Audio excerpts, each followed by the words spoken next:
ನಿದ್ದೆ ಬರ್ತಿಲ್ಲ ಅಂತಿರ್ತಾರೆ, ಜೊತೆಗೆ ಫೋಕಸ್ಡ್ ಇರಲ್ಲ. ಅವ್ರು ಹೆಂಗಿರ್ತಾರೆ ಅಂತಂದ್ರೆ, ನಾವು ಬದುಕ್ತಾ ಇದೀವಿ, ಹೆಂಗೋ ಬದುಕ್ತಾ ಇದೀವಿ, ಸುಮ್ಮನೆ ಅದೊಂದು ಕಾಲ ನಡ್ಕೊಂಡು ಹೋಗ್ಲಿ ಅಂತಿರ್ತಾರೆ. ದೇವ್ರ ದಯದಿಂದ ಇವತ್ತು ಈ ತೆಂಗಿನ ಮೇಲೆ ಯಾರಿಗೂ ಕಣ್ಣು ಬಿದ್ದಿಲ್ಲ. ಲಕ್ಷಾಂತರ ವರ್ಷದಿಂದ ಯಾವ ತೆಂಗಿನ ತಳಿ ಇದೆಯೋ ಅದೇ ತಳಿ. ವೀಕ್ಷಕರೇ, ನಾನು ನಿಮಗೆ ಕೈ ಮುಗಿದು ಹೇಳ್ತೀನಿ, ಅಡಿಗೆ ಮನೆಯಲ್ಲಿ ತಾವು ರೆಡಿ ಮಾಡ್ತಾ ಇರೋದು ತಮ್ಮ ಮನೆತನವನ್ನ, ತಮ್ಮ ವಂಶವನ್ನ. ಉಪ್ಪಿಟ್ಟಿಗೆ ಏನಾಗ್ತೀವಿ, ಚಿತ್ರಾನ್ನಕ್ಕೆ ಏನಾಗ್ತೀವಿ, ನಮ್ಮ ಭಾರತೀಯ ಆಹಾರ ಪದ್ಧತಿ ಏನಿದೆ ಒಂದೊಂದರಲ್ಲೂ ಮೆಡಿಸನ್. ಕರ್ಬೇವಿನ ಸೊಪ್ಪು ಬಗ್ಗೆ ಮಾತಾಡಕ್ಕೆ ನಮಗೊಂದು ಗಂಟೆ ಬೇಕು, ಜೀರಿಗೆ ಬಗ್ಗೆ, ಶುಂಠಿ ಬಗ್ಗೆ, ಬೆಳ್ಳುಳ್ಳಿ ಬಗ್ಗೆ, ಈರುಳ್ಳಿ ಬಗ್ಗೆ. ವರ್ಜಿನ್ ಕೊಕೊನಟ್ ಆಯಿಲ್ ಅಲ್ಲಿ ಸೋಡಿಯಂ ಮಾನೋಲಾರಿಕ್ ಆಸಿಡ್ ಇದೆ. ಇದು ತಾಯಿ ಹಾಲಲ್ಲಿ ಬಿಟ್ರೆ ಜಗತ್ತಲ್ಲಿ ನಮಗೆ ಸಿಗ್ತಕ್ಕಂಥದ್ದು ಈ ತೆಂಗಿನ ಎಣ್ಣೆನಲ್ಲಿ ಮಾತ್ರ. ದಯವಿಟ್ಟು ನಿಮ್ಮ ಮನೆಗಳಲ್ಲಿ ಎಕ್ಸ್ಪೆರಿಮೆಂಟ್ ಮಾಡಿ. ನೀವು ತಿಂತಿರ್ತಕ್ಕಂಥ ಆರ್ಡಿನರಿ ಆಯಿಲ್ ಇಂದ ಏನಾದ್ರು ಒಂದು ಅಡಿಗೆನ ಮಾಡಿ ಹಿಡಿ. ಅದು ಜಸ್ಟ್ ಬೆಳಗ್ಗೆ ಮಾಡಿದ ಅಡಿಗೆ ಮಧ್ಯಾಹ್ನಕ್ಕಿನೇ ತಿನ್ನಕ್ ಕಷ್ಟ ಆಗುತ್ತೆ, ಸಂಜೆ ಗಳಸೆ ಹೋಗುತ್ತೆ, ಮಾರನೇ ದಿನಕ್ಕೆ ನೋ ಡೌಟ್ ಅದಿರಲ್ಲ. ನೀವೆಷ್ಟು BP ಸಮಸ್ಯೆಯಿಂದ ಬಳಲ್ತಾ ಇದ್ದೀರೋ ಶೀಘ್ರವಾಗಿ ಪರಿಹಾರ ಆಗುತ್ತೆ. ವರ್ಜಿನ್ ಕೊಕೊನಟ್ ಆಯಿಲ್ ನ ಕನ್ಸಂಪ್ಷನ್ ಮಾಡಿ ನಿಮ್ಮ ಮನೆಯಲ್ಲಿ ಬಳಸಕ್ಕೆ ಸ್ಟಾರ್ಟ್ ಮಾಡಿದೀರಾ ಅಂತಂದ್ರೆ ನಿಮ್ಮ ಹಾರ್ಟ್ ತುಂಬಾ ಸೇಫ್ ಆಗಿರುತ್ತೆ. ಅದನ್ನ ನೀವು ಚೆಕ್ ಕೂಡ ಮಾಡ್ಕೋಬಹುದು. ಪ್ರಿಯ ವೀಕ್ಷಕರೇ ನಮಸ್ಕಾರ. ಕಾರ್ಯಕ್ರಮವನ್ನ ನೋಡಿ ಸುಮ್ಮನಾಗಬೇಡಿ, ನಮ್ಮ ವಾಹಿನಿಯನ್ನ ಸಬ್ಸ್ಕ್ರೈಬ್ ಮಾಡ್ಕೊಳ್ಳಿ. ಹಾಯ್ ಹಲೋ ನಮಸ್ಕಾರ ವೀಕ್ಷಕರೇ, ನಾನು ಸಂದೀಪ್ ಶೆಟ್ಟಿ ಹೆಗ್ಗದ್ದೆ. ಇದು ಹೆಗ್ಗದ್ದೆ ಸ್ಟುಡಿಯೋ. ವೀಕ್ಷಕರೇ, ಕಳೆದ ಬಾರಿ ನಾನು ಅರಸೀಕೆರೆಗೆ ಬಂದಿದ್ದೆ. ಅರಸೀಕೆರೆಯಲ್ಲಿ ವರ್ಜಿನ್ ಕೋಕೋನಟ್ ಆಯಿಲ್ನ ಪ್ರೊಡಕ್ಷನ್ ಇದೆ. ಈ ವರ್ಜಿನ್ ಕೋಕೋನಟ್ ಆಯಿಲ್ ನಮ್ಮ ದೇಹಕ್ಕೆ ಎಷ್ಟು ಒಳ್ಳೆಯದು, ಇದನ್ನ ಪ್ರತಿದಿನ ನಾವು ಯೂಸ್ ಮಾಡೋದ್ರಿಂದ ನಮ್ಮ ಆಹಾರವನ್ನ ಎಷ್ಟು ಚೆನ್ನಾಗಿ ವೃದ್ಧಿಸ್ಕೋಬಹುದು ಅನ್ನೋದ್ರ ಬಗ್ಗೆ ಒಂದು ಸ್ಥೂಲವಾದ ಮಾಹಿತಿಯನ್ನ ಕೊಡುವಂತಹ ಪ್ರಯತ್ನವನ್ನ ಅವತ್ತಿಗೆ ನಾನು ಎಪಿಸೋಡ್ ವೈಸ್ ಮಾಡಿದ್ದೆ. ಸೊ ಇದನ್ನ ಲಕ್ಷಾಂತರ ಜನ ನೋಡಿದ್ರು. ಸೊ ವರ್ಜಿನ್ ಕೋಕೋನಟ್ ಆಯಿಲ್ ಅಥವಾ ನಾವೇನು ದಿನಬಳಕೆಯಲ್ಲಿ ತೆಂಗಿನೆಣ್ಣೆಯನ್ನ ಬಳಸ್ತಾ ಇದ್ದೀವಿ, ಇದು ಎಷ್ಟು ಒಳ್ಳೆಯದಿದೆ ಸರ್ ಅಂತ ಹೇಳಿ ಸುಮಾರು ಜನ ಕಮೆಂಟ್ಸ್ ಕೂಡ ನಮಗೆ ಮಾಡಿದ್ರು. ಅವತ್ತಿಗೆ ನನ್ನ ಕಾರ್ಯಕ್ರಮದಲ್ಲಿ ಈ ಒಂದು ಕಾರ್ಯಕ್ರಮವನ್ನ ಮಾಡೋದಕ್ಕೆ ಅವಕಾಶವನ್ನ ಮಾಡಿಕೊಟ್ಟಿದ್ದು ಕೇರಾಮೃತ್ ವರ್ಜಿನ್ ಕೋಕೋನಟ್ ಆಯಿಲ್ ಅಂತ ಹೇಳ್ಬಹುದು. ಅದರ ಮ್ಯಾನೇಜಿಂಗ್ ಡೈರೆಕ್ಟರ್ ಆಗಿರುವಂತಹ ಗುರುಲಿಂಗಯ್ಯ ಅವರು ನಮ್ಮ ಕಾರ್ಯಕ್ರಮದಲ್ಲಿ ಭಾಗವಹಿಸಿ ಅನೇಕ ಎಪಿಸೋಡ್ಗಳ ಮೂಲಕ ನಮಗೆ ಅತ್ಯಮೂಲ್ಯವಾದ ಮಾಹಿತಿಯನ್ನ ಕೊಟ್ಟಿದ್ರು. ಸೊ ಅದನ್ನ ನೋಡಿದ ಜನ ಅವತ್ತಿ ಕಮೆಂಟ್ಸ್ ಮಾಡಿದ್ದು, ಸರ್ ಇದನ್ನ ಕಂಟಿನ್ಯೂ ಮಾಡಿ, ಈ ಕಾರ್ಯಕ್ರಮವನ್ನು ದಯವಿಟ್ಟು ನಿಲ್ಲಿಸಬೇಡಿ, ನೀವು ಆರೋಗ್ಯದ ಬಗ್ಗೆ ಏನು ಮಾಹಿತಿಯನ್ನ ಕೊಡ್ತಾ ಇದ್ರಿ ಇದು ನಮಗೆ ಅತ್ಯಮೂಲ್ಯ ಆಗಿದೆ ಅಂತ ಸುಮಾರು ಜನ ಹೇಳಿದ್ರು. ಹಾಗಾಗಿ ಮತ್ತೆ ನಾನು ಇವತ್ತು ಅರಸೀಕೆರೆಗೆ ಬಂದಿದ್ದೀನಿ. ನನ್ನ ಜೊತೆಗೆ ವರ್ಜಿನ್ ಕೋಕೋನಟ್ ಆಯಿಲ್ ಅಂದ್ರೆ ಕೇರಾಮೃತ್ ಸಂಸ್ಥೆಯ ಮುಖ್ಯಸ್ಥರು ಗುರುಲಿಂಗಯ್ಯ ಅವರು ಇವತ್ತು ಕೂಡ ನನ್ನ ಕಾರ್ಯಕ್ರಮದಲ್ಲಿ ಜಾಯ್ನ್ ಆಗಿದ್ದಾರೆ. ಬನ್ನಿ, ನಿಮ್ಮೆಲ್ಲರ ಪರವಾಗಿ ಅವರನ್ನ ಇವತ್ತಿನ ಕಾರ್ಯಕ್ರಮಕ್ಕೆ ಆತ್ಮೀಯವಾದ ಸ್ವಾಗತವನ್ನು ಕೋರ್ತಾ ಇದ್ದೀನಿ. ಸರ್, ಕಾರ್ಯಕ್ರಮಕ್ಕೆ ಆತ್ಮೀಯವಾದ ಸ್ವಾಗತ. ನಮಸ್ಕಾರ ಸಂದೀಪ್ ಸರ್. ಎಸ್ ಸರ್, ಕಳೆದ 1 ವರ್ಷದ ಹಿಂದೆ ನಾನು ಇಲ್ಲಿಗೆ ಬಂದಿದ್ದೆ. ಸೊ ಅವತ್ತು ಕೇರಾಮೃತ್ ಸಂಸ್ಥೆಯಿಂದ ಪ್ರೊಡ್ಯೂಸ್ ಆಗ್ತಾ ಇರುವಂತಹ ವರ್ಜಿನ್ ಕೋಕೋನಟ್ ಆಯಿಲ್ ನ ಬಗ್ಗೆ ಒಂದಿಷ್ಟು ಮಾಹಿತಿಯನ್ನ ಕೊಟ್ಟಿದ್ವಿ. ಜೊತೆಗೆ ಕೇವಲ ಅದು ಮಾತ್ರ ಅಲ್ಲ, ಈ ಕೋಕೋನಟ್ ಆಯಿಲ್ ಇಂದ ನಮ್ಮ ದೇಹಕ್ಕೆ ಎಷ್ಟು ಬೆನಿಫಿಟ್ ಇದೆ, ಅದರಲ್ಲೂ ವರ್ಜಿನ್ ಕೋಕೋನಟ್ ಆಯಿಲ್ ಇಂದ ಎಷ್ಟು ಬೆನಿಫಿಟ್ ಇದೆ, ಇದನ್ನ ಪ್ರತಿದಿನ ನಾವು ಯೂಸ್ ಮಾಡೋದ್ರಿಂದ ನಮ್ಮ ಆಹಾರ ಅಂದ್ರೆ ನಮ್ಮ ದೇಹದ ಒಂದು ಆರೋಗ್ಯವನ್ನ ಹೇಗೆ ವೃದ್ಧಿ ಮಾಡ್ಕೋಬಹುದು ಅಂತಾನು ಕೂಡ ಒಂದು ಮಾಹಿತಿಯನ್ನ ನಾವು ಎಪಿಸೋಡ್ ವೈಸ್ ಕೊಟ್ಟಿದ್ವಿ. ಅದು ಎಷ್ಟು ಚೆನ್ನಾಗಿದೆ ಅಂತ ಹೇಳಿದ್ರೆ ಇವತ್ತಿಗೂ ಕೂಡ ಆ ಕಾರ್ಯಕ್ರಮವನ್ನ ಮತ್ತೆ ಮತ್ತೆ ಹಾಕೊಂಡು ನೋಡೋರಿದ್ದಾರೆ. ಜೊತೆಗೆ ಅಲ್ಲಿಯೂ ಕೂಡ ಬಂದು ಕಮೆಂಟ್ಸ್ ಮಾಡಿ ನಾವು ಸುಮಾರು ವಿಚಾರಗಳನ್ನ ತಿಳ್ಕೊಂಡ್ವಿ ಸರ್ ಅಂತ ಹೇಳೋರಿದ್ದಾರೆ. ನಾನೆಲ್ಲಾದ್ರೂ ಹೊರಗಡೆ ಕಾರ್ಯಕ್ರಮಗಳಿಗೆ ಹೋದಾಗ ನಿಮ್ಮನ್ನ ನೆನೆಸ್ಕೊಳ್ಳೋರಿದ್ದಾರೆ. ಹಾಗಾಗಿ ಮತ್ತೆ ಒಂದಿಷ್ಟು ವಿಚಾರವನ್ನ ಇವತ್ತು ಆರೋಗ್ಯದ ಬಗ್ಗೆನೇ ಹಂಚ್ಕೊಳ್ಳೋಣ ಅಂತ ಇವತ್ತು ಇಲ್ಲಿಗೆ ಬಂದಿದ್ದೀನಿ ಸರ್. ನಮ್ಮ ವೀಕ್ಷಕರಿಗೆ ನಾ ಹೇಳೋದಿಷ್ಟೇ, ಈ ಕಾರ್ಯಕ್ರಮವನ್ನ ಯಾರ್ಯಾರು ನೋಡ್ತಾ ಇದ್ದೀರಾ ದಯವಿಟ್ಟು ಅನೇಕರಿಗೆ ಇದನ್ನ ಶೇರ್ ಮಾಡಿ. ಯಾಕಂದ್ರೆ ಆರೋಗ್ಯದ ಬಗ್ಗೆ ನಾವು ಎಷ್ಟು ತಿಳ್ಕೊಂಡ್ರು ಕೂಡ ಕಡಿಮೆ ಆಗಿರುತ್ತೆ. ಆರೋಗ್ಯವನ್ನ ಚೆನ್ನಾಗಿ ಇರಿಸ್ಕೊಂಡ್ರೆ ನಮ್ಮ ಜೀವನದಲ್ಲಿ ಇನ್ಯಾವುದೂ ಕೂಡ ಬೇಕಾಗಿರಲ್ಲ. ಅದೊಂದೇ ತುಂಬಾ ಇಂಪಾರ್ಟೆಂಟ್ ಅಂತ ಹೇಳ್ತಾ, ಸರ್ ಈಗ ನಾವು ಕಳೆದ ಬಾರಿ ವರ್ಜಿನ್ ಕೋಕೋನಟ್ ಆಯಿಲ್ ಅದರ ಮಹತ್ವಗಳ ಬಗ್ಗೆ ಸಾಕಷ್ಟು ತಿಳ್ಕೊಂಡಿದ್ವಿ. ಆದ್ರೆ ಇನ್ನೂ ಕೂಡ ಸುಮಾರು ಜನರಿಗೆ ಕನ್ಫ್ಯೂಷನ್ಸ್ ಇದೆ. ಇದನ್ನ ಹೇಗೆ ಬಳಕೆ ಮಾಡಬೇಕು, ಇದನ್ನ ಯಾಕೆ ತಗೋಬೇಕು ಇತ್ಯಾದಿಗಳ ಬಗ್ಗೆ ಒಂದಿಷ್ಟು ಪ್ರಶ್ನೆಗಳಿದೆ. ಸೊ ಆ ಎಲ್ಲಾ ಪ್ರಶ್ನೆಗಳನ್ನ ಹಿಕ್ಕಿ ತಗೊಂಡು ಬಂದು ನಿಮ್ ಮುಂದೆ ಕೂತ್ಕೊಂಡಿದ್ದೀನಿ. ಈಗ ಇವತ್ತು ನಾನು ಕೇಳೋದು, ಯಾಕೆ ವರ್ಜಿನ್ ಕೋಕೋನಟ್ ಆಯಿಲ್ ಇಷ್ಟು ಅಮೂಲ್ಯವಾಗಿರುತ್ತೆ, ಯಾಕೆ ನಾವು ಇಷ್ಟೊಂದು ಇಂಪಾರ್ಟೆನ್ಸ್ ಇದಕ್ಕೆ ಕೊಡಬೇಕು ಇರಬೇಕು ಅಂತ ನೀವು ಹೇಳ್ತೀರಾ ಸರ್? ಖಂಡಿತ ಸಂದೀಪ್ ಸರ್, Yes, sir. ನಿಮ್ ಜೊತೆ ನಾನು ಮಾತಾಡಕ್ಕೆ ತುಂಬಾ ಎಕ್ಸೈಟಿಂಗ್ ಆಗಿರ್ತೀನಿ. ಯಾಕೆಂತಂದ್ರೆ ತುಂಬಾ ಕಾರ್ಯಕ್ರಮಗಳು ನಾನು ಕೂಡ ಮಾಡಿದೀನಿ. ಹೌದು. ಆದ್ರೆ ಹೆಗ್ಗದ್ದೆನಲ್ಲಿ ಕಾರ್ಯಕ್ರಮ ಕೊಟ್ಟಾಗ ಅದು ತಲುಪ್ತಕ್ಕಂತ ವಿಧಾನನೇ ಬೇರೆ ತರ ಇದೆ. ಅದರಲ್ಲೂ ನೀವು ಪ್ರಸ್ತುತಿ ಪಡಿಸುವಂತ ರೀತಿ ಇದೆಯಲ್ಲ, ಆ ತಾಳ್ಮೆ, ಆ ಸಂಯಮ, ಆ ಸಾಮಾಜಿಕ ಕಳಕಳಿ ಇದೆಯಲ್ಲ, ಅದು ನನಗೆ ಬಹಳ ಇಷ್ಟ ಅನ್ಸುತ್ತೆ. ಇವತ್ತು ನಾನು ಸ್ವಲ್ಪ ಇನ್ನೂ ಸಂಕ್ಷಿಪ್ತವಾಗಿ ನಿಮ್ ಜೊತೆ ಮಾತಾಡಕ್ಕೆ ಇಷ್ಟಪಡ್ತೀನಿ. ಮೊದಲನೇದಾಗಿ ನನ್ನನ್ನ ಹಲವಾರು ಜನ ಪ್ರಶ್ನೆ ಮಾಡೋರುಂಟು, ಗುರು ಸರ್ ನೀವ್ ಯಾಕೆ ಒಂದು ತೆಂಗಿನ ಎಣ್ಣೆಲೆ ಪರ್ಟಿಕ್ಯುಲರ್ ಆಗಿ ನಿಂತಿರಿ, ಬೇರೆ ಎಣ್ಣೆಗಳಿಗೆ ಯಾಕೆ ಹೋಗ್ಲಿಲ್ಲ? ಇದಕ್ಕೆಲ್ಲ ಹಂತ ಹಂತವಾಗಿ ನಾನು ನಿಮಗೆ ಉತ್ತರವನ್ನ ಕೊಡ್ತಾ ಹೋಗ್ತೀನಿ. ಇವತ್ತು ನೋಡಿ, ಜನರಲ್ಲಿ ಸಾಮಾನ್ಯವಾಗಿ ತಾವು ಗಮನಿಸಿದ್ರೆ ಸುಸ್ತಾಗ್ತಾ ಇರ್ತಾರೆ, ತಿಂದಿದ್ದ ಆಹಾರ ಜೀರ್ಣ ಆಗ್ತಿಲ್ಲ ಅಂತಿರ್ತಾರೆ, ಜೊತೆಗೆ ಮೈಕೈ ನೋವು ಅಂತ ಇರ್ತಾರೆ, ನಿದ್ದೆ ಬರ್ತಿಲ್ಲ ಅಂತಿರ್ತಾರೆ, ಜೊತೆಗೆ ಫೋಕಸ್ಡ್ ಇರಲ್ಲ. ಅವ್ರು ಹೆಂಗಿರ್ತಾರೆ ಅಂತಂದ್ರೆ, ನಾವು ಬದುಕ್ತಾ ಇದೀವಿ, ಹೆಂಗೋ ಬದುಕ್ತಾ ಇದೀವಿ, ಸುಮ್ನೆ ಅದೊಂದು ಕಾಲ ನಡ್ಕೊಂಡು ಹೋಗ್ಲಿ ಅಂತಿರ್ತಾರೆ. ಈ ತರ ಏನಾರ ಇದ್ರೆ ನಾನು ಅವ್ರಿಗೆ ಸೂಚಿಸ್ತೀನಿ, ಅದು ತುಂಬಾ ಡೇಂಜರಸ್ ಅಂತ. ಅವರು ಅದನ್ನ ರಿವರ್ಸ್ ಮಾಡ್ಲಿಲ್ಲ ಅಂತಂದ್ರೆ ಇದೇ ಮುಂದೆ ತುಂಬಾ ದೊಡ್ಡ ಕಾಯಿಲೆಗಳಿಗೆ ಅವರನ್ನ ಕರ್ಕೊಂಡು ಹೋಗುತ್ತೆ. ಯಾಕೆ ಹಿಂಗಾಗ್ತಿದೆ ಸಂದೀಪ್? ನಮ್ಮ ದೇಹಕ್ಕೆ ಬೇಕಾದಂತಹ ಪೋಷಕಾಂಶಗಳು ನಮ್ಮ ದೇಹಕ್ಕೆ ಸರಿಯಾಗಿ ಸಿಗ್ತಾ ಇಲ್ಲ. ಸಿಗದಿರೋದಕ್ಕೆ ಹಲವಾರು ಕಾರಣಗಳಿದೆ. ಇವತ್ತು ಭೂಮಿ ತನ್ನ ಫಲವತ್ತತೆಯನ್ನ ಕಳ್ಕೊತಾ ಇದೆ, ಕಳ್ಕೊಂಡಿದೆ, ಮುಂದೆನೂ ಜಾಸ್ತಿ ಕಳ್ಕೊಳುತ್ತೆ. ಯಾಕೆಂದ್ರೆ ಇನ್ನು ಮುಂದೆ ಭೂಮಿ ಇನ್ನೂ ಅಂದ್ರೆ ಆಗತ್ತೆ ಅಂತ ನಾವು ಎಕ್ಸ್ಪೆಕ್ಟ್ ಮಾಡಕ್ಕಾಗಲ್ಲ. ಅದೇ ತರ ಈ ಚಾಲೆಂಜಸ್ ಇನ್ನೂ ನೆಕ್ಸ್ಟ್ ಲೆವೆಲ್ಗೆ ಹೋಗ್ತಾ ಹೋಗುತ್ತೆ. ಇದು ನಮಗೆ ಹೇಗೆ ಸೂಚನೆ ಕೊಡ್ತಾ ಇದೆ ಅಂತಂದ್ರೆ, ನೋಡಿ, ನಮ್ಮ ಆಸ್ತಿ, ಅಂತಸ್ತು, ಐಶ್ವರ್ಯ, ಕಾರು, ಮೊಬೈಲ್ಸ್ ಎಲ್ಲವೂ ಐಷಾರಾಮಿಯಾಗಿ ಬೆಳೀತಾ ಇದ್ರೆ ನಮ್ಮ ಹೆಲ್ತ್ ಅಷ್ಟೇ ಫಾಸ್ಟ್ ಆಗಿ ಡೌನ್ ಆಗ್ತಾ ಇದೆ. ಇಷ್ಟೆಲ್ಲ ನಾವೇನಕ್ ಮಾಡ್ತೀವಿ? ನಮ್ಮ ವಂಶ ಬೆಳಿಬೇಕು, ನಮ್ಮ ವಂಶ ಚೆನ್ನಾಗಿರ್ಬೇಕು, ನನ್ನ ಮಕ್ಳು ಚೆನ್ನಾಗಿರ್ಬೇಕು. ಆದ್ರೆ ಮಕ್ಳ ಆರೋಗ್ಯಕ್ಕೆ ಏನ್ ಕಾಂಟ್ರಿಬ್ಯೂಟ್ ಮಾಡ್ತಾ ಇದೀವಿ ಸ್ವಲ್ಪ ಯೋಚನೆ ಮಾಡಬೇಕು. ನಮ್ಮ ಮನುಷ್ಯನ ಜೀನ್ಸ್ ಏನಿದೆ, ಆ ಜೀನ್ಸ್ ಸ್ಟ್ರಾಂಗ್ ಆಗೋದ್ರ ಬದಲು ರಿವರ್ಸ್ ತಿರುಗಿದೆ. ಈ ಸಂದರ್ಭದಲ್ಲಿ ನಾನೇನ್ ಕೊಡ್ಬೋದು ಅಂತ ನಾನು ಯೋಚನೆ ಮಾಡಿದ್ದು ಸಹಜವಾಗಿತ್ತು. ಅದು ತುಂಬಾ ವೈಜ್ಞಾನಿಕವಾಗಿರ್ಬೇಕು, ತುಂಬಾ ಪರ್ಫೆಕ್ಟ್ ಆಗಿರ್ಬೇಕು, ತುಂಬಾ ನ್ಯಾಚುರಲ್ ಆಗಿರ್ಬೇಕು. ಯಾಕೆಂದ್ರೆ ನಾನು ಹೇಳಿದ ಈ ಸಮಸ್ಯೆಗಳಿದೆಯಲ್ಲ, ಇದನ್ನ ನಾನು ಕೆಮಿಕಲಿ ಬಗೆಹರಿಸಕ್ ಹೋದ್ರೆ ಅದು ಶಾಶ್ವತವಾಗಿರಲ್ಲ. ಆ ತರ ನ್ಯಾಚುರಲಿ ತುಡುಕ್ದಾಗ ನನ್ನ ಕಣ್ಣಿಗೆ ಬಿದ್ದಿದ್ದು ಈ ತೆಂಗಿನ ಎಣ್ಣೆ. ಇದನ್ನ ಸ್ವಲ್ಪ ನಾನು ನಿಮಗೆ ಎಲಾಬ್ರೇಟ್ ಮಾಡಿ ಹೇಳ್ತೀನಿ. ನೋಡಿ, ಮನುಷ್ಯ ಕೃಷಿ ಮಾಡೋದಿಷ್ಟು ಒಂದು ಅರ್ಧ ಅಡಿ ಭೂಮಿ, 1 ಅಡಿ ಭೂಮಿನಲ್ಲಿ ಕೃಷಿಯನ್ನ ಮಾಡ್ತಾನೆ. ಆದ್ರೆ ಈ ತೆಂಗು ವಿಶೇಷ ಯಾಕೆ ಅಂದ್ರೆ, ನಾವು ತಿಂತಕ್ಕಂತ ಎಲ್ಲ ಆಹಾರಗಳು ಈ ಅರ್ಧ ಅಡಿ 1 ಅಡಿ ಭಾಗದಿಂದ ಪೋಷಕಾಂಶಗಳನ್ನ ತೆಗೆದು ತನ್ನ ಕಾಯಿಯಲ್ಲಿ ಅಥವಾ ತನ್ನ ಧಾನ್ಯದಲ್ಲಿ ಹಾಕಿದ್ರೆ, ತೆಂಗು ಸರಿಸುಮಾರು ಮನುಷ್ಯನೇ ಹೋಗಕ್ಕಾಗ್ದಿರ್ತಕ್ಕಂಥ 10 ಅಡಿ ಆಳದಿಂದ ನೂರಾರು, ಸಾವಿರಾರು, ಲಕ್ಷಾಂತರ ವರ್ಷಗಳಿಂದ ಭೂಮಿಯಲ್ಲಿ ಇರ್ತಕ್ಕಂತಹ ಆ ಖನಿಜ ಸಂಪತ್ತು, ಆ ಅಮೂಲ್ಯವಾಗಿರ್ತಕ್ಕಂಥ ಮೈಕ್ರೋ ನ್ಯೂಟ್ರಿಯೆಂಟ್ಸ್ ನ ತೆಗೆದು ಆ ತೆಂಗಿನಕಾಯಲ್ಲಿ ಇಟ್ಟು ಕೊಡೋದ್ರಿಂದ ಮನುಷ್ಯನಿಗೆ ಅದ್ರ ಮೇಲೆ ಆಗ್ತಕ್ಕಂಥ ಪರಿಣಾಮ ಬಹಳ. ನೀವಿನ್ನೂ ನನ್ನೊಂದು ಕ್ವಶನ್ ಕೇಳ್ಬಹುದು, ಸರ್ ಯಾಕಿದು ಪರ್ಟಿಕ್ಯುಲರ್ ಬೇರೆದಕ್ಕೆ ಯಾಕೆ ಹೋಗಿಲ್ಲ ಅಂತ. ಸೊ ಇತ್ತೀಚಿನ ದಿನಗಳಲ್ಲಿ ನಾನು ವೀಕ್ಷಕರಿಗೆ ಒಂದು ಮಾತನ್ನ ಹೇಳ್ತೀನಿ. ಈ ಜೀವ ವಿಕಸನ, ಈ ಎವಲ್ಯೂಷನ್ ಥಿಯರಿನ ನಾವು ನೋಡಿದ್ರೆ, ಈ ಪ್ರಾಣಿಗಳ ವಿಕಾಸದಲ್ಲಿ ಆಹಾರದ ಪಾತ್ರ ಬಹಳ ಮುಖ್ಯವಾಗಿದೆ. ಸುಮಾರು ಲಕ್ಷಾಂತರ ವರ್ಷದಿಂದ ಬಂದಿದ್ದಂತ ಈ ಆಹಾರ ಪದಾರ್ಥನ ಕೆಲವೇ ವರ್ಷಗಳಲ್ಲಿ ವಿಜ್ಞಾನಿ ಸಮೂಹಗಳು ಎಲ್ಲಾ ಸೇರಿ ಜೆನೆಟಿಕಲಿ ಮಾಡಿಫೈಡ್ ಮಾಡ್ಬಿಟ್ರು. ಅಂದ್ರೆ ಲಕ್ಷಾಂತರ ವರ್ಷ ಇದ್ದಿದ್ದ ಆಹಾರನ ಮಾಡಿಫೈಡ್ ಮಾಡ್ಬಿಟ್ರು. ನಾವು ತಿಂತಾ ಇರೋದು ಆಹಾರನೇ ಆದ್ರೂ ಅದಿಲ್ಲ. ಇದಕ್ಕೆಲ್ಲರೂ ಒಂದು ಮಾತು ಹೇಳ್ತಾರೆ, ನಮ್ಮ ಅಜ್ಜಿ ಕಾಲದಲ್ಲಿ ಬರ್ತಿದ್ದಂತ ಸುವಾಸನೆ ಬರ್ತಿಲ್ಲ, ಅವಾಗೆ ತಿಂದಂತ ಬದನೆಕಾಯಿ ನಮಗೆ ಈಗ ಸಿಗ್ತಾ ಇಲ್ಲ, ಅವಾಗ ತಿಂದಂತ ಯಾಕೆ ಅಂದ್ರೆ ಜೆನೆಟಿಕಲಿ ಮಾಡಿಫೈಡ್ ಆಗಿರ್ತಕ್ಕಂಥ ಆಹಾರಗಳು ಮನುಷ್ಯನ ಮೇಲೆ ಅಷ್ಟು ಪ್ರಭಾವ ಬೀರಲ್ಲ. ಆದ್ರೆ ದೇವ್ರ ದಯದಿಂದ ಇವತ್ತು ಈ ತೆಂಗಿನ ಮೇಲೆ ಯಾರಿಗೂ ಕಣ್ಣು ಬಿದ್ದಿಲ್ಲ.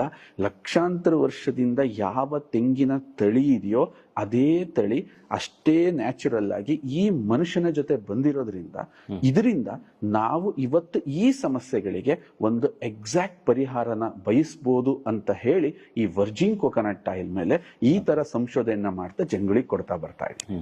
S sir, yes. ನಿಜವಾಗ್ಲೂ ಇದನ್ನ ಬಳಕೆ ಮಾಡಿದವರಿಗೆ ಇದರ ಮಹತ್ವ ಈಗ ಗೊತ್ತಾಗ್ತಿದೆ ಅಂತ ಹೇಳ್ಬಹುದು. ಯಾಕಂದ್ರೆ ಇದು ಇವತ್ ಬಳಕೆ ಮಾಡದೆ ನಾಳೆ ಬೆಳಿಗ್ಗೆ ಬರುವಂತದ್ದಲ್ಲ.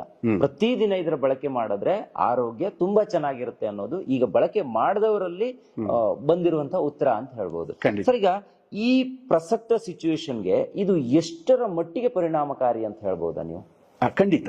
ಓಕೆ, ನೋಡಿ, ಸಿಚುವೇಶನ್ ಏನಾಗ್ತಿದೆ ಇವತ್ತು, ಓಕೆ. ಅಂತಂದ್ರೆ ರಾಸಾಯನಿಕಮಯ ಜಗತ್ತಿದು. ಹ್ಮ್. ನಾವು ಅದನ್ನ ಕಂಟ್ರೋಲ್ ಮಾಡಕ್ಕೂ ಆಗಲ್ಲ, ಅದನ್ನ ಅವಾಯ್ಡ್ ಮಾಡಕ್ಕೂ ಆಗಲ್ಲ. ಆ ಪ್ರಪಂಚದ ಜೊತೆ ಬದುಕಲೇಬೇಕು. ಎಸ್. ಪೊಲ್ಯೂಷನ್ ಹೆಚ್ಚಾಗ್ತಾ ಇದೆ. ಜೊತೆಗೆ ನಾವೇನನ್ನ ಬೇಡ ಅಂತ ಹೋಗ್ತೀವೋ ಅದು ನಮ್ಮ ಹತ್ರಕ್ಕೆ ಬರ್ತಾ ಹೋಗುತ್ತೆ. ಅವಾಯ್ಡ್ ಮಾಡಿ ನಾವ್ ಇರಕ್ಕಾಗಲ್ಲ. ಎಸ್. ಈಗ ನಮಗಿರ್ತಕ್ಕಂತ ಒಂದು ಸಿಚುವೇಶನ್ ಏನು ಅಂತಂದ್ರೆ, ನನ್ನ ದೇಹಕ್ಕೆ ರೋಗ ನಿರೋಧಕ ಶಕ್ತಿ ಜಾಸ್ತಿ ಆಗ್ತಕ್ಕಂಥದ್ದನ್ನ ಪ್ರಾಕ್ಟೀಸ್ ಅನ್ನ ನಾನೀಗ ಸ್ಟಾರ್ಟ್ ಮಾಡಬೇಕು. ಸಂದೀಪ್ ಅವರೇ, ಸಿಂಪಲ್ ಆಗಿ ನಾನು ಹೇಳ್ತೀನಿ, ಓಕೆ. ಯಾವುದೇ ಒಂದು ಒಳ್ಳೆ ಗುಣ ನಿಮ್ಮನ್ನು ಒಳ್ಳೆ ವ್ಯಕ್ತಿಯನ್ನಾಗಿ ಮಾಡಲ್ಲ. ಹಲವಾರು ಒಳ್ಳೆ ಗುಣಗಳು ನಿಮ್ಮನ್ನ ಒಳ್ಳೆ ವ್ಯಕ್ತಿಯನ್ನಾಗಿ ಮಾಡುತ್ತೆ. ಸಿಂಪಲ್ ಆಗಿ ಒಂದು ಕಾರ್ ಚೆನ್ನಾಗಿದೆ ಅಂದ್ರೆ ಅದು 1 ಪಾಯಿಂಟ್ ಇಂದ ಕಾರ್ ಚೆನ್ನಾಗಿರಲ್ಲ, 10-15 ಪಾಯಿಂಟ್ ಇಂದ ಆ ಕಾರ್ ಚೆನ್ನಾಗಿರುತ್ತೆ. ಅದೇ ತರ ಒಂದು ದೇಶ ಮುಂದುವರಿತಿದೆ ಅಂದ್ರೆ 1 ಪಾಯಿಂಟ್ ಇಂದ ಮುಂದುವರೆದಿರಲ್ಲ, 10 ಒಳ್ಳೆ ವಿಚಾರಗಳು ಆ ದೇಶನ ಮುಂದುವರಿಸಿರ್ತವೆ. ಅದೇ ತರ ನಾವು ಎಷ್ಟು ಒಳ್ಳೆ ಅಭ್ಯಾಸಗಳನ್ನ ಇಟ್ಕೊಂಡಿದೀವಿ ಅನ್ನೋದ್ರ ಮೇಲೆ ನಮ್ಮ ಆರೋಗ್ಯ ನಿಂತಿರುತ್ತೆ. ಒಂದು ನಾವು ಜನಗಳನ್ನ ನೋಡ್ತಾ ಇರ್ತೀವಿ, ಸರ್ ನಾನು ಸುಳ್ಳು ಹೇಳಲ್ಲ ಅಂತಾರೆ, ದಟ್ಸ್ ಗುಡ್. ಬಟ್ ಅದು 1 ಪಾಯಿಂಟ್ ಇಂದ ನಿನಗೆ ತುಂಬಾ ಒಳ್ಳೇದಾಗ್ಬೇಕಂತಿಲ್ಲ. 10 ಒಳ್ಳೆ ಗುಣಗಳು ಇದ್ದಾಗ ಅದು ನಿಮಗೆ ಒಳ್ಳೇದಾಗತ್ತೆ. ಅದೇ ರೀತಿ ಈ ತೆಂಗಿನ ಎಣ್ಣೆ ಇವತ್ತಿನ ದಿನದಲ್ಲಿ ಯಾಕೆ ಇಷ್ಟು ಅದ್ಭುತ ಅಂತಂದ್ರೆ, ನೋಡಿ ಸಂದೀಪ್, ನಾವು ಬೆಳಗ್ಗೆ ಎದ್ದೇಳ್ತೀವಿ. ಬೆಳಿಗ್ಗೆ ಎದ್ದೇಳೋದಿದೆಯಲ್ಲ, ಆ ಟೈಮು ಅದ್ಭುತ. ಧ್ಯಾನಕ್ಕೆ ಸೂಕ್ತ ಅಂತ ಹೇಳ್ತೀವಿ, ಓದ್ಲಿಕ್ಕೆ ಸೂಕ್ತ ಅಂತ ಹೇಳ್ತೀವಿ. ಯಾಕೆ ಹಿರಿಯರು ಈ ತರ ಹೇಳಿದ್ದಾರೆ ಅಂತಂದ್ರೆ, ನಾವು ರಾತ್ರಿ ಎಲ್ಲ ಒಂದು ಉಪವಾಸವನ್ನ ಮಾಡಿ ಊಟ ಆದ ನಂತರ ಅದನ್ನೆಲ್ಲ ಸಾಲ್ಟ್ ಔಟ್ ಮಾಡಿ ಫ್ರೆಶ್ ಆಗಿ ನಮ್ಮ ದೇಹ ಏನನ್ನೋ ಬಯಸ್ತಾ ರೆಡಿ ಆಗ್ತಾ ಇರುತ್ತೆ. ಆ ಸಂದರ್ಭದಲ್ಲಿ ಇಡೀ ನಮ್ಮ ದೇಹದಲ್ಲಿ ಒಂದು ಟ್ರಾಫಿಕ್ ಫ್ರೀ ಸಿಚುವೇಶನ್ ಇರುತ್ತೆ. ಯಾವುದೇ ರೀತಿಯಾದಂತ ಅರಿಬಿರಿ ಇರಲ್ಲ, ಡೈಜೆಷನ್ ಮಾಡಬೇಕು ಅನ್ನೋ ಪ್ರಾಬ್ಲಮ್ ಇರಲ್ಲ. ಎಲ್ಲ ಅಂಗಾಂಗಗಳು ಎಲ್ಲ ಕೆಲಸವನ್ನ ಮುಗಿಸಿ ಇವತ್ತಿನ ದಿನದ ಶುರು ಆಗಕ್ಕೆ ಕಾಯ್ತಾ ಇರ್ತಕ್ಕಂಥ ಒಂದು ಸಿಚುವೇಶನ್ ಆಗಿರುತ್ತೆ. ಅಂತ ಟೈಮಲ್ಲಿ ದೇಹದ ಮೇಲೆ ಅತಿ ಹೆಚ್ಚು ಪ್ರಭಾವ ಬೀರ್ತಕ್ಕಂಥದ್ದು ಯಾವ್ದಾದ್ರೂ ಒಂದು ಒಳ್ಳೆ ಅಭ್ಯಾಸ ನಿಮ್ಮ 90% ಆರೋಗ್ಯವನ್ನ ಸುಧಾರಿಸಬಹುದು.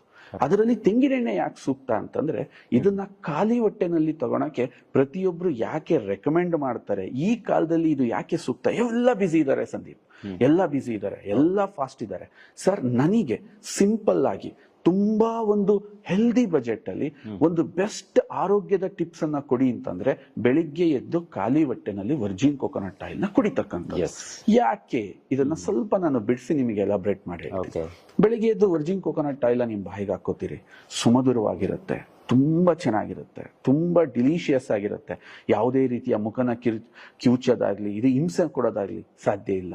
ನೀವು ಅದನ್ನು ಹಾಕಿದಾಗ ನಿಮ್ಮ ದೇಹದಲ್ಲಿ ಒಂದು ಜೀವರಸ ಇದೆ, ಸಲೈವ ಅಂತ ಕರಿತೀವಿ. ಇಡೀ ನಿಮ್ಮ ದೇಹಕ್ಕೆ ಏನೇ ಪ್ರಾಬ್ಲಮ್ ಆದ್ರೂ ನೀವು ಬಾಯಲ್ಲಿ ಹೇಗೆ ಮಾತಾಡ್ತಿರೋ, ಕಾಲಲ್ಲಾಗ್ಲಿ, ಬೆನ್ನಲ್ಲಾಗ್ಲಿ, ತಲೆಯಲ್ಲಾಗ್ಲಿ, ಮೌತ್ ಹೇಗೆ ಕಮ್ಯುನಿಕೇಟರೋ ಹಾಗೆ ಇಡೀ ನಿಮ್ಮ ದೇಹದ ಸೂಕ್ಷ್ಮ ಸಂವೇದನೆಗಳನ್ನ ಅರ್ಥ ಮಾಡ್ಕೊಳ್ಳೋ ಶಕ್ತಿ ಆ ರಸಕ್ಕಿರುತ್ತೆ. ಅಂತ ಅದ್ಭುತ ರಸದ ಜೊತೆ ಈ ವರ್ಜಿನ್ ಕೋಕೋನಟ್ ಆಯಿಲ್ ನ ಹಾಕಿ 10 ನಿಮಿಷ ನೀವು ಬಾಯಲ್ಲಿ ಇಟ್ಟಾಗ ನಿಮ್ಮ ದೇಹಕ್ಕೆ ಅವಶ್ಯಕವಾಗಿರ್ತಕ್ಕಂಥ ಒಂದು ಪೋಷಕಾಂಶ ಭರಿತ ಮೆಡಿಸಿನ್ ನಿಮ್ಮ ಬಾಯಲ್ಲಿ ರೆಡಿ ಆಗುತ್ತೆ. ಅಂದ್ರೆ ಈ ಕಾಲದಲ್ಲಿ ಎಲ್ಲರೂ ಇದನ್ನ ಯೋಚನೆ ಮಾಡಿದ್ರೆ ಎಷ್ಟು ಅಮೇಜಿಂಗ್ ಅನ್ಸುತ್ತೆ ಅಂತಂದ್ರೆ, ನಿಮ್ಮ ದೇಹಕ್ಕೆ ಬೇಕಾದ ಔಷಧಿನ ನಾವೇ ಪ್ರಿಪೇರ್ ಮಾಡಿ 10 ನಿಮಿಷದಲ್ಲಿ ನಮ್ಮ ದೇಹಕ್ಕೆ ಅದು ಪೆನಿಟ್ರೇಟ್ ಮಾಡುತ್ತೆ. ಯಾಕೆಂದ್ರೆ ಇದು ಡೈಜೆಷನ್ ಸಿಸ್ಟಮ್ ಅಲ್ಲಿ ಒಂದು ಶಾರ್ಟ್ ಕಟ್ ಮುಖಾಂತರ ದೇಹಕ್ಕೆ ಪ್ರವೇಶಿಸೋದ್ರಿಂದ ಏನೇ ಪ್ರಾಬ್ಲಮ್ ಇರಲಿ, ಎಂಥದ್ದೇ ಇರಲಿ, ಅದು ಅಷ್ಟು ಎಫೆಕ್ಟಿವ್ ಆಗಿ ಕೆಲಸ ಮಾಡೋದ್ರಿಂದ ಈ ಟೈಮ್ಗೆ ಇದು ಸೂಕ್ತ ಅಂತ ನಾನು ಹೇಳ್ತೀನಿ. ಎಸ್, ಖಂಡಿತ. ಸೊ ನೋಡಿ ವೀಕ್ಷಕರೇ, ನಮ್ಮ ಅಡುಗೆ ಮನೆನ ನಾವು ಯಾವತ್ತೂ ಹೆಲ್ತಿಯಾಗಿ ಇಟ್ಕೋಬೇಕು ಅಂತ ನಾವು ಹೇಳ್ತಾ ಇರ್ತೀವಿ.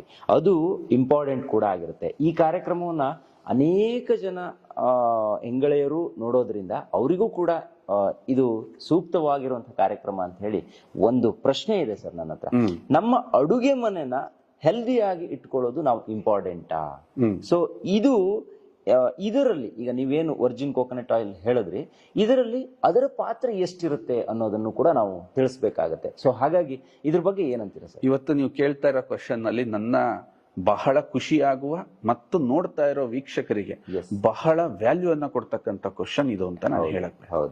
ಎಷ್ಟೋ ಜನಕ್ಕೆ ನಾನು ಫಸ್ಟ್ ಈ ವರ್ಜಿನ್ ಕೋಕೋನಟ್ ಆಯಿಲ್ ಬಗ್ಗೆ ಕೆಲಸ ಸ್ಟಾರ್ಟ್ ಮಾಡಿದಾಗ 2012ರಲ್ಲಿ ಎಲ್ಲ ಆಶ್ಚರ್ಯಪಟ್ಟಿದ್ದು, ಒಂದು ಎಣ್ಣೆ ಬಗ್ಗೆ ನಿನಗೆ ಯಾಕೆ ಇಷ್ಟೊಂದು ಇಂಟ್ರೆಸ್ಟ್ ಅಂತ. ಅದು ಬರೀ ಎಣ್ಣೆ ಆಗಿರ್ಲಿಲ್ಲ. ಈಗ ನಾನು ನಿಮಗೆ ಸಂಕ್ಷಿಪ್ತವಾಗಿ ಅದರ ವಿವರಣೆ ಕೊಡ್ತೀನಿ. ಎಷ್ಟೋ ಜನಕ್ಕೆ ಆಶ್ಚರ್ಯ ಆಗುತ್ತೆ, ಗುರು ಯಾಕೆ ಒಂದು ಎಣ್ಣೆಯಿಂದ ಇಷ್ಟೊಂದು ಫೋಕಸ್ಡ್ ಆಗಿ ಹೋಗ್ತಿದ್ದಾನೆ. ಅಡಿಗೆ ಮನೆಯಲ್ಲಿ ಏನ್ ತಯಾರು ಮಾಡ್ತೀವಿ, ಅಡಿಗೆ ಮನೆಯಲ್ಲಿ ಆಹಾರ ತಯಾರು ಮಾಡ್ತಿದ್ದೀವಿ ಅಂದ್ರೆ ಅದು ಖಂಡಿತ ತಪ್ಪು ತಿಳುವಳಿಕೆ. ವೀಕ್ಷಕರೇ, ನಾನು ನಿಮಗೆ ಕೈ ಮುಗಿದು ಹೇಳ್ತೀನಿ, ಅಡಿಗೆ ಮನೆಯಲ್ಲಿ ತಾವು ರೆಡಿ ಮಾಡ್ತಾ ಇರೋದು ತಮ್ಮ ಮನೆತನವನ್ನ, ತಮ್ಮ ವಂಶವನ್ನ, ತಮ್ಮ ಮನೆಯನ್ನ, ನೀವು ತುಂಬಾ ಶ್ರೀಮಂತರಾಗ್ಬೇಕಾ, ನಿಮ್ಮ ಮನೆಯಲ್ಲಿ ತುಂಬಾ ಶಾಂತಿಯಿಂದ ಇರಬೇಕಾ, ನೀವು ತುಂಬಾ ಯಶಸ್ಸು ಸಾಧಿಸ್ಬೇಕಾ, ಜನ್ಮ ಮುಂದಿನ ದಿನಗಳಲ್ಲಿ ನಿಮ್ಮ ಮನೆತನ ಬದುಕ್ಬೇಕಾ, ಅದು ನಿಮ್ಮ ಅಡಿಗೆ ಮನೆಯಲ್ಲಿ ಮಾತ್ರ ಸಾಧ್ಯ. ಸಂದೀಪ್, ಅಡಿಗೆ ಮನೆಯಲ್ಲಿ ಜಾಸ್ತಿ ಫುಡ್ ಆಗಲ್ಲ. ಬರೀ ಆಹಾರ ತಯಾರಾಗ್ತಿದೆ ಇಸ್ ಎ ಒಂದು ಕಿಚನ್ ಅಂತಂದ್ರೆ ಅದು ಬರೀ ಅಡಿಗೆ ಮಾಡೋ ಜಾಗ ಅಂತ ಏನಾರು ಅಂದ್ಕೊಂಡಿದ್ರೆ ಕ್ಷಮಿಸಿ, ಅದು ತಪ್ಪು. ಅಡಿಗೆ ಮನೆ ವಿಚಾರಕ್ಕೆ ಬಂದಾಗ ನಾನು ಹೇಳ್ತೀನಿ, ನಾವು ತಿಂತಕ್ಕಂಥ ಆಹಾರ ಎಲ್ಲಿವರೆಗೆ ಔಷಧಿ ಆಗಲ್ವೋ ಅಲ್ಲಿವರೆಗೂ ನಮಗೆ ಯಾವುದೂ ಕೂಡ ಯಶಸ್ಸು ಸಿಗಲ್ಲ. ಬನ್ನಿ ಈಗ ನಾನು ಬಿಡಿಸಿ ಹೇಳ್ಬಿಡ್ತೀನಿ. ನಿಮ್ಮ ಆಹಾರನ ಒಂದು ಪಿರಮಿಡ್ ರೀತಿನಲ್ಲಿ ನಾನು ಹೇಳಕ್ ಇಷ್ಟಪಡ್ತೀನಿ ಸರ್. ಈ ಪಿರಮಿಡ್ ಅಲ್ಲಿ ಬಾಟಮ್ ಭಾಗದಲ್ಲಿ ಅಂದ್ರೆ ತುಂಬಾ ದೊಡ್ಡ ಭಾಗದಲ್ಲಿ ಕಾರ್ಬೋಹೈಡ್ರೇಟ್ಸ್ ಕೂಡಿದೆ. 60-70% ನಾವು ಕಾರ್ಬೋಹೈಡ್ರೇಟ್ಸ್ ನ ತಿಂತೀವಿ. ಅಕ್ಕಿ, ರಾಗಿ, ಗೋಧಿ, ಜೋಳ, ಮಿಲೆಟ್ಸ್ ಎಲ್ಲ ಕಾರ್ಬೋಹೈಡ್ರೇಟ್ಸ್ ಬರುತ್ತೆ. ಒಂದು 20-25 ಭಾಗ ಪ್ರೋಟೀನ್, ಮೀನು, ಮೊಟ್ಟೆ, ಮಾಂಸ, ಬೇಳೆಕಾಳುಗಳನ್ನ ತಿಂತೀವಿ. ಒಂದು ವಿಟಮಿನ್ಸ್ಗಳು ಮತ್ತು ಫೈಬರ್ ಅಂತ ಹೇಳ್ಬಿಟ್ಟು ಈ ಹಣ್ಣು ತರಕಾರಿಗಳನ್ನ ನಾವೊಂದು 5% ತಿಂತೀವಿ. ಇದೆಲ್ಲಾ ತಿಂದಕ್ಕೆ ಹಣ್ಣುಗಳನ್ನ ಹೊರತುಪಡಿಸಿ ಹಾಗೆ ಸಾಧ್ಯ ಇಲ್ಲ ಸಂದೀಪ್. ಎಕ್ಸಾಂಪಲ್, ನಿಮ್ಮ ಹತ್ರ ಈಗ ಸಾವಯವ ಅಕ್ಕಿ ಇದೆ, ತಿನ್ನಿ ಸಂದೀಪ್. ಸಾಧ್ಯ ಇಲ್ಲ. ಏನ್ ಮಾಡ್ಬೇಕು? ಅಕ್ಕಿನ ಬೇಯಿಸ್ತೀರಿ, ಬೇಯಿಸಿದ್ಮೇಲೆ ತಿನ್ನಿ ಸಂದೀಪ್. ಹಾಗೂ ತಿನ್ನಕ್ಕಾಗಲ್ಲ. ಏನ್ ಮಾಡ್ತೀರಿ ಸರ್? ಅದಕ್ಕೆ ಸಾರ್ ಬೇಕು. ಸಾರ್ಗೆ ಏನ್ ಬೇಕು? ತರಕಾರಿ ಬೆಳೆಬೇಕು. ತಿನ್ನಿ ಸಂದೀಪ್. ಸಾಧ್ಯ ಇಲ್ಲ ಸರ್. ಫೈನಲಿ ಈ ಆಹಾರದ ಪಿರಮಿಡ್ ಕಂಪ್ಲೀಟ್ ಆಗದು ಯಾವಾಗ ಅಂದ್ರೆ ಆ ಪಿರಮಿಡ್ ನ ತುಟ್ಟ ತುದಿನಲ್ಲಿ ಇರ್ತಕ್ಕಂತಹ ಒಂದು ಕೊಬ್ಬು ಅದಕ್ಕೆ ಆಡ್ ಆಗ್ಬೇಕು, ಫ್ಯಾಟ್ ಅಂತ ಕರೀತಾರೆ. ಯಾಕೆ ನಮ್ಮ ಹಿರಿಯರು ಈ ಪಿರಮಿಡ್ ನ ತುಟ್ಟ ತುದಿನಲ್ಲಿ ಎಣ್ಣೆಯನ್ನ ಇಟ್ಟರು ಅಂತಂದ್ರೆ, ನೀನು ತಿಂತಕ್ಕಂತ ಆಹಾರದಲ್ಲಿರುವ ಅಷ್ಟು ಪೋಷಕಾಂಶಗಳು ಮಲ್ಟಿಪ್ಲೈ ಆಗ್ಬೇಕು, ಜೊತೆಗೆ ಸಂಪೂರ್ಣವಾಗಿ ನಿನ್ನ ದೇಹಕ್ಕೆ ಸಿಗ್ಬೇಕು. ನಿಮ್ಮ ಕಾರ್ ತುಂಬಾ ಚೆನ್ನಾಗಿ ಓಡ್ತಿದ್ಯಾ, ಡೀಸೆಲ್ ಸಂಪೂರ್ಣವಾಗಿ ಅದಕ್ಕೆ ಸಿಗ್ಬೇಕು. ಸಿಗ್ಲಿಲ್ಲ ಅಂತಂದ್ರೆ ಕಾರ್ ಜರ್ಕೊಡಿಯುತ್ತೆ. ಅದೇ ತರ ಈ ಆಹಾರದ ಪಿರಮಿಡ್ ನೀವೆಷ್ಟು ಖರ್ಚು ಮಾಡಿ ಮನೆಗೆ ಬೇಳೆ, ಕಾಳು, ಅದ್ದು ಇದ್ದು ಎಲ್ಲ ತರ್ತಿದ್ದೀರೋ ಅದು ದೇಹಕ್ಕೆ ಸಿಗಬೇಕು ಅಂತಂದ್ರೆ ಅದರ ಮೇಲಿರ್ತಕ್ಕಂಥ ಎಣ್ಣೆ ಮೋಸ್ಟ್ ಇಂಪಾರ್ಟೆಂಟ್. ಇತ್ತೀಚಿನ ದಿನದಲ್ಲಿ ಏನಾಯ್ತು ಸಂದೀಪ್, ಆ ಒಂದು ಎಣ್ಣೆನ ಕೆಡಿಸ್ತಿದ್ದಂಗೆನೆ ಎಂಟೈರ್ ಪಿರಮಿಡ್ ಪಾಯ್ಸನೇಟ್ ಆಗೋಯ್ತು. ಆ ಒಂದು ಪಿರಮಿಡ್ ನ ಟಾಪ್, ಯಾಕೆಂದ್ರೆ ಈಸಿ ಇತ್ತು, ಪಾಯ್ಸನ್ ನೋಡಿ. ಉಪ್ಪಿಟ್ಟಿಗೆ ಏನಾಗ್ತೀವಿ, ಚಿತ್ರಾನ್ನಕ್ಕೆ ಏನಾಗ್ತೀವಿ, ನಮ್ಮ ಭಾರತೀಯ ಆಹಾರ ಪದ್ಧತಿ ಏನಿದೆ ಒಂದೊಂದರಲ್ಲೂ ಮೆಡಿಸನ್. ಕರ್ಬೇವಿನ ಸೊಪ್ಪು ಬಗ್ಗೆ ಮಾತಾಡಕ್ ನಮಗೊಂದು ಗಂಟೆ ಬೇಕು, ಜೀರಿಗೆ ಬಗ್ಗೆ, ಶುಂಠಿ ಬಗ್ಗೆ, ಬೆಳ್ಳುಳ್ಳಿ ಬಗ್ಗೆ, ಈರುಳ್ಳಿ ಬಗ್ಗೆ, ಎಲ್ಲ ಹರ್ಬ್ಸ್ ನ ಅದಕ್ಕೆ ಆಡ್ ಮಾಡ್ತೀವಿ. ಅದೊಂದು ಪೋಷಕಾಂಶ ಭರಿತ ಆಹಾರವಾಗಿರುತ್ತೆ. ಅದರ ಲಾಸ್ಟಿಗೆ ಇದೊಂದು ಪಾಯ್ಸನ್ ನ ಮಿಕ್ಸ್ ಮಾಡೋದ್ರಿಂದ ಎಂಟೈರ್ ನಮ್ಮ ಪಿರಮಿಡ್ ಏನಾಗುತ್ತೆ, ವೀಕ್ ಆಗ್ತಾ ಹೋಗುತ್ತೆ. ಆ ಪಿರಮಿಡ್ ನ ಸ್ಟ್ರಾಂಗ್ ಮಾಡ್ಬೇಕಾ? Change your oil. ಈ ತೆಂಗಿನ ಎಣ್ಣೆ ಆ ಪಿರಮಿಡ್ ನ ಸ್ಟ್ರಾಂಗ್ ಹೆಂಗ್ ಮಾಡುತ್ತೆ ನೋಡಿ. ನಾನು ಬಹಳಷ್ಟು ಜನ ಕೇಳ್ತೀನಿ, ವರ್ಜಿನ್ ಕೊಕೊನಟ್ ಆಯಿಲ್ ಅಲ್ಲಿ ಸೋಡಿಯಂ ಮಾನೋಲಾರಿಕ್ ಆಸಿಡ್ ಇದೆ. ಇದು ತಾಯಿ ಹಾಲಲ್ಲಿ ಬಿಟ್ರೆ ಜಗತ್ತಲ್ಲಿ ನಮಗೆ ಸಿಗ್ತಕ್ಕಂಥದ್ದು ಈ ತೆಂಗಿನ ಎಣ್ಣೆನಲ್ಲಿ ಮಾತ್ರ. ಅದು ಎಷ್ಟು ಪ್ರಮಾಣದಲ್ಲಿದೆ? 54-56%. ಸರ್ಪ್ರೈಸಿಂಗ್ ಅಂದ್ರೆ ಏನು? ನೀವು 1 ಲೀಟರ್ ತೆಂಗಿನ ಎಣ್ಣೆ ತಿಂತೀರಾ ಅಂತಂದ್ರೆ 560 ಗ್ರಾಮ್ ತಾಯಿ ಹಾಲನ್ನ ಕುಡಿತೀರಾ, ಆ ಪ್ರಮಾಣದಲ್ಲಿ ಅದು ಸಿಗುತ್ತೆ. ಈ ಸೋಡಿಯಂ ಮಾನೋಲಾರಿಕ್ ಆಸಿಡ್ ನ ಕೆಲಸ ನಿಮ್ಮ ದೇಹನ ಯಾವತ್ತೂ ಕುಗ್ಗಕ್ಕೆ ಬಿಡಲ್ಲ. ದೇಹದಲ್ಲಿ ರೋಗ ನಿರೋಧಕ ಶಕ್ತಿನ ಕೊನೆವರೆಗೂ ಇಡೋದು, ನಮ್ಮ ದೇಹ ಎಲ್ಲಿವರೆಗೂ ಇರುತ್ತೋ ನಮ್ಮ ದೇಹವನ್ನ ಹೆಲ್ದಿಯಾಗಿ ಇಡೋದು ಅದರ ಒಂದು ಪ್ರಮುಖವಾಗಿರುವಂತ ಉದ್ದೇಶ. ಇಂಥ ಸೋಡಿಯಂ ಮಾನೋಲಾರಿಕ್ ಆಸಿಡ್ ನಾನು ತಿನ್ನೋ ಪ್ರತಿಯೊಂದು ಆಹಾರಕ್ಕೆ ಮಿಕ್ಸ್ ಆಗ್ತಾ ಹೋದ್ರೆ ಯೋಚನೆ ಮಾಡಿ ಸಂದೀಪ್, ಇನ್ನೆಷ್ಟರ ಮಟ್ಟಿನ ಕ್ವಾಲಿಟಿ ಸಾಂಬಾರ್, ನೀವು ಬಿರಿಯಾನಿ ಮಾಡಿ, ನೀವು ಉಪ್ಪಿಟ್ಟು ಮಾಡಿ, ಚಿತ್ರಾನ್ನ ಮಾಡಿ, ಪಲಾವ್ ಮಾಡಿ, ಬೋಂಡ ಬಜ್ಜಿ ಮಾಡಿ, ಏನಾದ್ರೂ ಮಾಡಿ, ಅದಿನ್ನೆಷ್ಟರ ಮಟ್ಟಿಗೆ ಹೆಲ್ದಿ ಆಗಿರುತ್ತೆ ಒಂದು ಯೋಚನೆ ಮಾಡಿ. ಎರಡನೇದು, ತೆಂಗಿನೆಣ್ಣೆಲಿ ಇರ್ತಕ್ಕಂಥದ್ದು. ಆ ಪಿರಮಿಡ್ ನ ಟಾಪ್ ಅಲ್ಲಿ ತೆಂಗಿನೆಣ್ಣೆ ಯಾಕೆ ಕೂರಿಸ್ಬೇಕು ಅಂತಂದ್ರೆ, ಮೇಜರ್ಲಿ ನಿಮ್ಮ ಆಯಸ್ಗೂ ನೀವು ತಿಂತಕ್ಕಂತಹ ಆಹಾರದ ಆಯಸ್ಗೂ ನೇರ ಸಂಬಂಧ ಇದೆ. ಪ್ರಾಣಿಗಳಿಂದ ಮನುಷ್ಯನ ಮೇಲೆ ಯಾವುದೇ ಪ್ರಭಾವ ಬೀರಲ್ಲ, ಇದು ಆಲ್ರೆಡಿ ಸೈಂಟಿಫಿಕಲಿ ಪ್ರೂವ್ಡ್. ಎಕ್ಸಾಂಪಲ್, ಪ್ರಾಣಿಯ ಜೀನ್ಸ್ ಮನುಷ್ಯನ ಜೀನ್ಸ್ ಮೇಲೆ ಎಫೆಕ್ಟ್ ಆಗಲ್ಲ. ಹಂಗಂತೇನಾದ್ರು ಇದ್ದಿದ್ರೆ ಇವತ್ತು ಜನ ಹುಲಿ ಹೊಡ್ಕೊಂಡ್ ತಿನ್ಬಿಡೋರು. ನಾನು ಹುಲಿ ತರ ಆಗ್ತೀನಿ ಅಂತ ಏನಾದ್ರು ಗೊತ್ತಿದೆ, ನಾನೇನಾದ್ರು ಆನೆಯಷ್ಟು ಶಕ್ತಿ ಬರುತ್ತೆ ಅಂದಿದ್ರೆ ಆನೆನೇ ಹೊಡ್ಕೊಂಡ್ ತಿನ್ಬಿಡ್ತಾ ಇದ್ದಾರೆ. ನೆವರ್. ಆದ್ರೆ ಸಸ್ಯಗಳು ಮನುಷ್ಯನ ಮೇಲೆ ಪ್ರಭಾವ ಬೀರ್ತವೆ. ಇವತ್ತು ನಾವು ತಿಂತಕ್ಕಂತ ಆಹಾರದಲ್ಲಿ ತೆಂಗಿನ ಬಗ್ಗೆ ಸ್ವಲ್ಪ ಯೋಚನೆ ಮಾಡಿ. ತೆಂಗು ತುಂಬಾ ಕಷ್ಟನ ಸಹಿಸುತ್ತೆ, ತುಂಬಾ ದೀರ್ಘವಾಗಿ ಬದುಕುತ್ತೆ. ಜೊತೆಗೆ ತೆಂಗಿನ ಆಯಸ್ಸು ಎಷ್ಟಿದೆ ಅಂತಂದ್ರೆ ಕೆಲವರು ವೈಜ್ಞಾನಿಕವಾಗಿ ನೋಡಿದ್ರೆ 850 ವರ್ಷ ಬದುಕಿರೋ ತೆಂಗಿನ ಮರಗಳು ಈ ಭೂಮಿ ಮೇಲೆ ಇದಾವೆ. ಅಷ್ಟು ದೀರ್ಘವಾಗಿ ಬದುಕುತ್ತೆ. ಜೊತೆಗೆ ತೆಂಗೆಷ್ಟು ಗಟ್ಟಿ ಇದೆ ಅಂತಂದ್ರೆ ನೀವು ಮರದಿಂದ ಕೆಡವಿದ್ರೂ ಅದು ಒಡೆದೋಗಲ್ಲ. ಅದನ್ನ ಸುಲಿಲಿಕ್ಕೆ ಕಬ್ಬಣದ ರಾಡ್ ಬೇಕು, ಮತ್ತೆ ಆ ಕರಟನ ಹೊಡಿಲಿಕ್ಕೆ ಕಬ್ಬಣನೇ ಬೇಕು, ಮತ್ತೆ ಅದರೊಳಗಿರೋ ತಿರುಳನ್ನ ತೆಗಿಲಿಕ್ಕೆ ಕಬ್ಬಣ ಬೇಕು. ಅಂದ್ರೆ ತೆಂಗಲ್ಲಿರ್ತಕ್ಕಂತಹ ಈ ಎಲ್ಲಾ ಗಟ್ಟಿಯ ಅಂಶ ತೆಂಗಿನ ಜೀನ್ಸ್ ಅಲ್ಲಿ ಇರುತ್ತಾ? ಡೆಫಿನೆಟ್ಲಿ ಇರುತ್ತೆ. ಇದು ತಿನ್ನೋದ್ರಿಂದ ನನ್ನ ದೇಹದ ಮೇಲೆ ಅದು ಪ್ರಭಾವ ಬೀರುತ್ತಾ? 1000 ಪಟ್ಟು ಬೀರುತ್ತೆ. ಅಂತ ಒಂದು ಬ್ಯೂಟಿಫುಲ್ ಆಯಿಲ್ನ, ದೀರ್ಘಾಯುಷಿಗಳನ್ನ ಮಾಡ್ತಕ್ಕಂಥ ಶಕ್ತಿ ಇರೋ ಆಯಿಲ್ನ ನಮ್ಮ ಅಡುಗೆ ಮನೆಯ ಪಿರಮಿಡ್ ನ ಟಾಪ್ ಅಲ್ಲಿ ನಾವು ಇಟ್ವಿ ಅಂತಂದ್ರೆ ನಿಮ್ದೇನಾಗತ್ತೆ ಅಂತ ನಾನು ಜಾಸ್ತಿ ಎಕ್ಸ್ಪ್ಲೈನ್ ಮಾಡೋದು ಬೇಡ, ನೀವೇ ಅರ್ಥ ಮಾಡ್ಕೊಳ್ಳಿ. You will become perfect kitchen. ಜೊತೆಗೆ anti fungal, anti bacterial, anti viral ಗುಣ, ಇದನ್ನ ಯಾರು ಮರಿಬಾರ್ದು. ಇದೇನಂತಂದ್ರೆ ನೀವು ಮಾಡೋ ಅಡಿಗೆನ ಕೆಡಕ್ ಬಿಡಲ್ಲ. ಸಂದೀಪ್, ನಮ್ಮ ವೀಕ್ಷಕರಿಗೆ ನಾನು ಒಂದು ಮಾತು ಹೇಳ್ತೀನಿ, ದಯವಿಟ್ಟು ನಿಮ್ಮ ಮನೆಗಳಲ್ಲಿ ಎಕ್ಸ್ಪೆರಿಮೆಂಟ್ ಮಾಡಿ. ನೀವು ತಿಂತಿರ್ತಕ್ಕಂಥ ಆರ್ಡಿನರಿ ಆಯಿಲ್ ಇಂದ ಏನಾದ್ರು ಒಂದು ಅಡಿಗೆನ ಮಾಡಿ ಹಿಡಿ. ಅದು ಜಸ್ಟ್ ಬೆಳಗ್ಗೆ ಮಾಡಿದ ಅಡಿಗೆ ಮಧ್ಯಾಹ್ನಕ್ಕಿನೇ ತಿನ್ನಕ್ ಕಷ್ಟ ಆಗುತ್ತೆ, ಸಂಜೆ ಗಳಸೆ ಹೋಗುತ್ತೆ, ಮಾರನೇ ದಿನಕ್ಕೆ ನೋ ಡೌಟ್ ಅದಿರಲ್ಲ. ವರ್ಜಿನ್ ಕೋಕೋನಟ್ ಆಯಿಲ್ ಹಾಕಿ ಅಡಿಗೆ ಮಾಡಿ, ಬೆಳಿಗ್ಗೆ ಮಾಡಿದ ಅಡಿಗೆ ಮಧ್ಯಾಹ್ನ ಚೆನ್ನಾಗಿರುತ್ತೆ, ಸಂಜೆ ಇನ್ನೂ ಚೆನ್ನಾಗಿರುತ್ತೆ. ಮಿಕ್ಕಿದ್ರೆ ಫ್ರಿಡ್ಜ್ಗೆ ಇಡಬೇಡಿ, ಯಾಕೆಂದ್ರೆ 36 to 46 ಅವರ್ಸ್ ಅಡಿಗೆಗಳನ್ನ ಕೆಡಕ್ ಬಿಡಲ್ಲ. ಅಡಿಗೆಗಳನ್ನ ಕೆಡಕ್ ಬಿಡಲ್ಲ ಅಂತಂದ್ಮೇಲೆ ಥಿಂಕ್ ನಿಮ್ಮ ಗಟ್ಟನ್ನ ಇದು ಎಷ್ಟು ಚೆನ್ನಾಗಿ ಪ್ರೊಟೆಕ್ಟ್ ಮಾಡುತ್ತೆ. Aunty fungal, anti bacterial, anti viral properties ಇದರಲ್ಲಿ ರಿಚ್ ಆಗಿರೋದ್ರಿಂದ ನಿಮ್ಮ ಅಡುಗೆ ಮನೆ ಪಿರಮಿಡ್ ಸ್ಟ್ರಾಂಗ್ ಆಗಿರುತ್ತೆ. ನೀವೇನ್ ಸಾಮಾನು ತರ್ತಿರಲ್ಲ ಆ ಸಾಮಾನಲ್ಲಿರೋ ಪೋಷಕಾಂಶಗಳು ತುಂಬಾ ಮಲ್ಟಿಪ್ಲೈ ಆಗಿ ನಿಮ್ ದೇಹಕ್ಕೆ ಸಿಗುತ್ತೆ. ನೋಡಿ ವೀಕ್ಷಕರೇ, ನಾನು ಕಳೆದ ಅನೇಕ ಎಪಿಸೋಡ್ಗಳಲ್ಲಿ ಎಣ್ಣೆಗಳ ಬಗ್ಗೆನೇ ಮಹತ್ವ ಕೊಟ್ಟು ಹೇಳಿದ್ದೆ. ಎಣ್ಣೆಗಳು ನಮ್ಮ ದೇಹದ ಆರೋಗ್ಯವನ್ನ, ಇವತ್ತಿನ ಎಣ್ಣೆಗಳು ಎಷ್ಟು ಹಾಳು ಮಾಡ್ತಿದ್ವು, ನಮ್ಮ ಹಿರಿಕರು ಬಳಸ್ತಾ ಇದ್ದಂತಹ ಎಣ್ಣೆಗಳು ನಮ್ಮ ದೇಹವನ್ನ ಎಷ್ಟು ಪ್ರೊಟೆಕ್ಟ್ ಮಾಡ್ತಿದ್ವು ಅಂತ ಹೇಳ್ತಾ ಇದ್ದೆ. ಅದಕ್ಕೆ ಸರಿಯಾದ ಉತ್ತರ ಇವತ್ತು ಗುರುಲಿಂಗಯ್ಯ ಅವರಿಂದ ಸಿಕ್ತು ಅಂತ ಹೇಳ್ಬೋದು. ಸರ್, ಈಗ ನಮ್ಮ ದೇಹದಲ್ಲಿ ಪ್ರಮುಖವಾಗಿರುವ ಅಂಗಗಳನ್ನ ಇದು ಪ್ರೊಟೆಕ್ಟ್ ಮಾಡುತ್ತೆ ಅಂತ ಕಳೆದ ಬಾರಿ ನೀವು ಹೇಳಿದ್ರಿ. ಅದು ಹೇಗೆ ಪ್ರೊಟೆಕ್ಟ್ ಮಾಡುತ್ತೆ ಅನ್ನೋದ್ರ ಬಗ್ಗೆ ಒಂದು ಮಾಹಿತಿ ಬೇಕು. ಮತ್ತೆ ಅಂಗಗಳು ದೀರ್ಘಕಾಲದವರೆಗೆ ಸುಸ್ಥಿತಿಯಲ್ಲಿ ಇರೋದಕ್ಕೆ ಇದು ಯಾವ ರೀತಿ ಸಹಾಯ ಮಾಡುತ್ತೆ ಸರ್? ತುಂಬಾ ಒಳ್ಳೆ ಕ್ವಶನ್ ಸಂದೀಪ್. ಇದನ್ನ 3 ಭಾಗ ಮಾಡ್ತೀನಿ. ಅಂಗಗಳಲ್ಲಿ 3 ಭಾಗ ನಾವಿವತ್ತು ತುಂಬಾ ಗಮನ ಕೊಡಬೇಕಾಗಿರೋದು. First, liver. ನಮ್ಮ ಎಷ್ಟೋ ಜನಕ್ಕೆ ಗೊತ್ತಿಲ್ಲ, ನಮ್ಮ ದೇಹದಲ್ಲಿ ಅತ್ಯಂತ ಹೆಚ್ಚು ಕೆಲಸ ಮಾಡೋ ಅಂಗ ಮತ್ತು ಅತ್ಯಂತ ಹೆಚ್ಚು ಹಾನಿಗೊಳಗಾಗೋ ಅಂಗ ಯಾವ್ದಾರು ಇದ್ರೆ ಅದು ಲಿವರ್.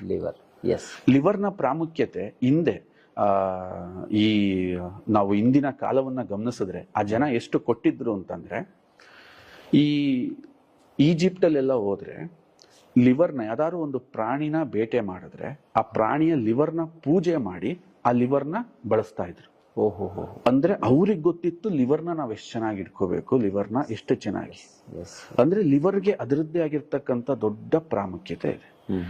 ಇದರಲ್ಲಿ ಇವತ್ತು ನಾವು ಸಾಮಾನ್ಯವಾಗಿ ಏನ್ ಜನಗಳಲ್ಲಿ ನೋಡಿದ್ವಿ, ಫ್ಯಾಟಿ ಲಿವರ್ ಅಂತ. ಏನಿದು ಫ್ಯಾಟಿ ಲಿವರ್? ನಾವು ತಿಂತಕ್ಕಂಥ ಆಹಾರ ಅತ್ಯಂತ ಹೆಚ್ಚು ಎನರ್ಜಿಯಾಗಿ ಪರಿವರ್ತನೆಯಾಗಿ ಆ ಎನರ್ಜಿ ಖರ್ಚಾಗ್ದಲೆ ಮತ್ತೆ ವಾಪಸ್ ಲಿವರ್ ಏನ್ ಮಾಡಬೇಕು ಅಂತ ಯೋಚನೆ ಮಾಡಿ ಅದನ್ನ ಫ್ಯಾಟ್ ಆಗಿ ಸ್ಟೋರ್ ಮಾಡೋ ಒಂದು ಪ್ರೋಸೆಸ್ ನ ನಾವು ಫ್ಯಾಟಿ ಲಿವರ್ ಅಂತ ಕರಿತೀವಿ. ಆ ಫ್ಯಾಟಿ ಲಿವರ್ನ ಹೆಲ್ದಿಯಾಗಿ ಮಾಡ್ಲಿಕ್ಕೆ ಈ ವರ್ಜಿನ್ ಕೋಕೋನಟ್ ಆಯಿಲ್ ತುಂಬಾ ಮಹತ್ತರವಾದ ಪಾತ್ರವನ್ನ ನಿರ್ವಹಿಸುತ್ತೆ. ಟೋಟಲ್ ಲಿವರ್ ಲೋಡ್ ನ ಯಾವಾಗ ದೇಹದಲ್ಲಿ ಕಮ್ಮಿ ಆಗುತ್ತೋ ಲಿವರ್ ತನ್ನ ಉಳಿದ ಎಲ್ಲಾ ಕೆಲಸಗಳನ್ನ ಬಹಳ ಅಚ್ಚುಕಟ್ಟಾಗಿ ಮಾಡುತ್ತೆ, ಬಹಳ ಅದ್ಭುತವಾಗಿ ಮಾಡುತ್ತೆ. ಹಾಗಾಗಿ ಆ ಒಂದು ಫ್ಯಾಟ್ ಏನಿರುತ್ತೆ, ನಾವು ಬಳಸದಲ್ಲೇ ಇರ್ತಕ್ಕಂಥ ಒಂದು ಫ್ಯಾಟ್ ಏನಿರುತ್ತೆ, ಎಕ್ಸಾಂಪಲ್ ಆ ಫ್ಯಾಟ್ ಅನ್ನ ಬ್ರೇಕ್ ಮಾಡಬೇಕು ಅಂತಂದ್ರೆ MCT ಅಂತ ಕರಿತೀವಿ, ಮೀಡಿಯಂ ಚೈನ್ ಟ್ರೈಗ್ಲಿಸರೈಡ್ಸ್ ಅಂತ. ಅದು ಬ್ರೇಕ್ ಮಾಡಕ್ಕೆ ಅಂದ್ರೆ ಲಿವರ್ಗೆ ಆ ಒಂದು ಬ್ಯಾಡ್ ಫ್ಯಾಟ್ ನ ಬ್ರೇಕ್ ಮಾಡಕ್ಕೆ ಹೆಲ್ಪ್ ಮಾಡ್ತಕ್ಕಂಥ ಗುಣ ಈ ವರ್ಜಿನ್ ಕೋಕೋನಟ್ ಆಯಿಲ್ ಸಮೃದ್ಧವಾಗಿರುತ್ತೆ. ಆದ ಕಾರಣ ಫ್ಯಾಟಿ ಲಿವರ್ ನಿಮಗೆ ಕಮ್ಮಿ ಆಯ್ತಾ, again you will feel very good. ಜೊತೆಗೆ ಈ ವರ್ಜಿನ್ ಕೋಕೋನಟ್ ಆಯಿಲ್ ನ ಒಂದು ವಿಶೇಷ ಗುಣ ಏನು ಅಂತಂದ್ರೆ ನಾನು ಇಲ್ಲಿ ಸೇರಿಸ್ಬಿಡ್ತೀನಿ ಅದನ್ನ. ಇದು ನಿಮ್ಗೆ ಈ ಕಾರ್ಬ್ಸ್ ಕನ್ಸಂಪ್ಷನ್ ನ ಕಮ್ಮಿ ಮಾಡ್ತಾ ಬರುತ್ತೆ, ಕಾರ್ಬೋಹೈಡ್ರೇಟ್ಸ್ ಅಂತ ನಾವು ಕರಿತೀವಿ. ಇವತ್ತಿನ ದಿನಗಳಲ್ಲಿ ಒಬೆಸಿಟಿಗೆ ನೀವು ಟೈಪ್ 2 ಡಯಾಬಿಟಿಸ್ಗೆ ಮೇಜರ್ ಏನಾದ್ರೂ ಕಾರಣ ಇವತ್ತು ಹುಡುಕ್ತಾ ಇದ್ರೆ ಅಂತಂದ್ರೆ ವಿಪರೀತ ಕಾರ್ಬೋಹೈಡ್ರೇಟ್ಸ್ ನ ತಿಂತಾ ಇರೋದು. ಇವತ್ತು ಇಡೀ ಜನ ಹೇಳ್ತಾರೆ, ಸರ್ ಕಾರ್ಬೋಹೈಡ್ರೇಟ್ಸ್ ವಿಚಿತ್ರ ತಿನ್ಬೇಕು ಅಂತಿಲ್ಲ, ಬಟ್ ನಿಮ್ಮಲ್ಲಿ ಕ್ರೇವಿಂಗ್ಸ್ ಜನರೇಟ್ ಆಗ್ತಾ ಇದೆ. ಆ ಕ್ರೇವಿಂಗ್ಸ್ ನ ನ್ಯಾಚುರಲಿ ಕಮ್ಮಿ ಮಾಡ್ಬೇಕಾ? ವರ್ಜಿನ್ ಕೋಕೋನಟ್ ಆಯಿಲ್ ಪ್ರಾಕ್ಟೀಸ್ ಮಾಡಿ. It's A very easy. ಯಾವಾಗ ನೀವು ಊಟ ತಿಂಡಿ ಕೂರ್ತೀರಾ, ಬೆಳಿಗ್ಗೆ, ಮಧ್ಯಾಹ್ನ, ಸಂಜೆ, ಟೇಕ್ ಎ 1 ಸ್ಪೂನ್. ನಿಮಗೆ ಕಂಫರ್ಟ್ ಇರ್ತಕ್ಕಂಥ ಒಂದು ಪುಟ್ಟ ಬಾಟಲ್ ಅಲ್ಲಿ ಅಥವಾ ಒಂದು ಪುಟ್ಟ ಬಾಕ್ಸ್ ಅಲ್ಲಿ ವರ್ಜಿನ್ ಕೋಕೋನಟ್ ಆಯಿಲ್ ನ ಕ್ಯಾರಿ ಮಾಡಿ. ಈಗ ನೀವು ಊಟ ಮಾಡ್ಬೇಕಾ, just 1 spoon Virgin coconut oil ನ ಕುಡಿದು 10 ನಿಮಿಷಕ್ಕಿಂತ ಮುಂಚೆ ಊಟಕ್ಕೆ ಹೋಗಿ. ಆವಾಗ ನೀವ್ ಏನ ಕಾರ್ಬ್ಸ್ ನ ನೋಡಿ ತಿನ್ಬೇಕು, ಜಾಸ್ತಿ ರೊಟ್ಟಿ ತಿನ್ಬೇಕು, ಜಾಸ್ತಿ ಅನ್ನ ತಿನ್ಬೇಕು, ಜಾಸ್ತಿ ಪಲಾವ್ ತಿನ್ಬೇಕು ಅನ್ನೋ ಕ್ರೇವಿಂಗ್ಸ್ ಇರುತ್ತಲ್ಲ, ಅದನ್ನ ಕಮ್ಮಿ ಮಾಡುತ್ತೆ. ಯಾವಾಗ ಕಾರ್ಬ್ಸ್ ನ ಕಮ್ಮಿ ತಿಂತಿರೋ ನಿಮ್ಮ ದೇಹದಲ್ಲಿ ಎನರ್ಜಿ ಆಲ್ರೆಡಿ ಇರುತ್ತೆ, ತುಂಬಾ ಎನರ್ಜಿ ಇರುತ್ತೆ. ನೋಡಿ, ನೀವೇನಾದ್ರೂ ವ್ಯಾಯಾಮ ಮಾಡ್ತೀರಾ, ನೀವೆಲ್ಲಾದ್ರೂ ಓಡಾಡ್ತೀರಾ, ಜಾಗಿಂಗ್ ಮಾಡ್ತೀರಾ, ಅವಾಗ ನಿಮಗೆ ಇದ್ದಷ್ಟು ಆಚೆಗೆ ಹೋಗುತ್ತೆ. ಏನಾಗುತ್ತೆ, ನಿಮ್ಮ ದೇಹದಲ್ಲಿ ಆಲ್ರೆಡಿ ಸ್ಟೋರ್ಡ್ ಎನರ್ಜಿ ಇರುತ್ತೆ. ಅದನ್ನ ನಮ್ಮ ದೇಹ ಬಳಸಕ್ ಸ್ಟಾರ್ಟ್ ಮಾಡಿದಾಗ ಲಿವರ್ ಹೆಲ್ತಿ ಆಗ್ತಾ ಹೋಗುತ್ತೆ. ಅಂದ್ರೆ ಈ ಕನೆಕ್ಷನ್ ಅನ್ನ ಗಮನಿಸಿ. ನಿಮ್ಮ ಒಂದು ಲಿವರ್ ನ ಹೆಲ್ತಿ ಮಾಡಕ್ಕೆ ವರ್ಜಿನ್ ಕೋಕೋನಟ್ ಆಯಿಲ್ ಇಷ್ಟು ರೀತಿ ಕೆಲಸನ ಮಾಡ್ತಾ ಇರುತ್ತೆ. ಇದು ಲಿವರ್ ರಿಲೇಟೆಡ್ ಆಯ್ತು. ನೆಕ್ಸ್ಟ್ ಬರೋಣ, ಲಿವರ್ ಇಂದ ಮೇಲ್ ಬಂದ್ರೆ ಹಾರ್ಟ್. ಹೌದು, ಇವತ್ತು heart attack common.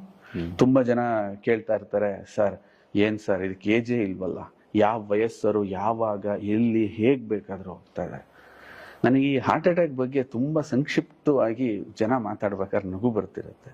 Heart attack ಯಾಕಾಗತ್ತೆ ಅನ್ನೋದೊಂದು ಸೆನ್ಸ್ ಅರ್ಥ ಆಗ್ಬಿಟ್ರೆ ಮುಗಿದೋಯ್ತು. ಒಂದು ಮೋಟರ್ ಆನ್ ಮಾಡಿದೀರ ಸಂದೀಪ್, ಆ ಮೋಟರ್ ಪೈಪ್ ಮುಂದೆ ಒಂದು ಕ್ಯಾಪ್ ನ ಹಾಕಿದ್ರೆ ಆ ಮೋಟರ್ ಸುಟ್ಟೋಗುತ್ತೆ, ಇಲ್ಲ ಪೈಪ್ ಎಲ್ಲಾರು ಬ್ಲಾಸ್ಟ್ ಆಗುತ್ತೆ. ಅದೇ ತರ ಹಾರ್ಟ್ ನ ನೀವೊಂದು ಮೋಟರ್ ಅಂದ್ಕೊಳ್ಳಿ. ಅದ್ರ ಕೆಲಸ ಏನು ಅಂತಂದ್ರೆ, ಅದು ನಮ್ಮ ದೇಹದೊಳಗೆ ಒಂದು ನೀಟಾದ ರಸ್ತೆಯ ವ್ಯವಸ್ಥೆನ ಮಾಡ್ಕೊಂಡಿದೆ. ಅದು ಹಾರ್ಟ್ ನ ಬ್ಲಡ್ ನ ಪಂಪ್ ಮಾಡ್ಬೇಕಾದ್ರೆ ರಕ್ತ ಈಸಿಯಾಗಿ ಎಲ್ಲಾ ಕಡೆ ಸರ್ಕ್ಯುಲೇಟ್ ಆಗಿ ವಾಪಸ್ ಅದ್ರ ಜಾಗಕ್ಕೆ ಅದು ಬಂತು ಅಂತಂದ್ರೆ ಹಾರ್ಟ್ ಕೊನೆಯವರೆಗೂ ಚೆನ್ನಾಗಿರುತ್ತೆ.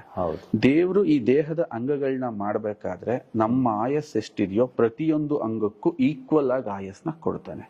ಅನ್ನೆಸೆಸರಿ ಪರ್ಟಿಕ್ಯುಲರ್ ಒಂದೊಂದು ಅಂಗಕ್ಕೆ ನಾವು ಲೋಡ್ ಅನ್ನ ಜಾಸ್ತಿ ಮಾಡಿದಾಗ ಆ ಅಂಗಗಳು ವಿಫಲವಾಗ್ತಾ ಹೋಗ್ತವೆ. ಅದರಲ್ಲಿ ಮೇಜರ್ ಆಗಿ ಬರ್ತಿರೋ ಪ್ರಾಬ್ಲಮ್ ಇತ್ತೀಚಿನ ದಿನಗಳಲ್ಲಿ ಅಂದ್ರೆ ಈ ಕಾರ್ಬ್ಸ್ ನ ನಾವು ಅತ್ಯಂತ ಹೆಚ್ಚು ಕನ್ಸಂಪ್ಷನ್ ಮಾಡ್ತಿರೋದ್ರಿಂದ LDL ಡೆಪಾಸಿಟ್ ಆಗಕ್ಕೆ ಇವತ್ತು ನಮ್ಮ ರಕ್ತನಾಳಗಳನ್ನ ಸೆಲೆಕ್ಟ್ ಮಾಡ್ಕೋತಾ ಇದೆ. ಎಷ್ಟಿದೆ ರಕ್ತನಾಳ ನಮ್ಮ ದೇಹದಲ್ಲಿ? 1,00,000 ಕಿಲೋಮೀಟರ್ ಇದೆ. ಹೌದು. ಈ ರಕ್ತನಾಳಗಳ ಕೆಲಸ ಏನು? ನಮ್ಮ ದೇಹದ ಪ್ರತಿಯೊಂದು ಅಂಗಗಳು ಸುಭಿಕ್ಷವಾಗಿ ಕೆಲಸ ಮಾಡ್ಬೇಕಾ? ಈ ಕಣ್ಣು, ಕಿವಿ, ಮೂಗು, ಕೈ, ಪ್ರತಿಯೊಂದು ಅಂಗಗಳು ಅದು ವಿಶಿಷ್ಟವಾಗಿ ಕೆಲಸ ಮಾಡ್ಬೇಕು. ಅದಕ್ಕೆ ಶಕ್ತಿ ಬೇಕು.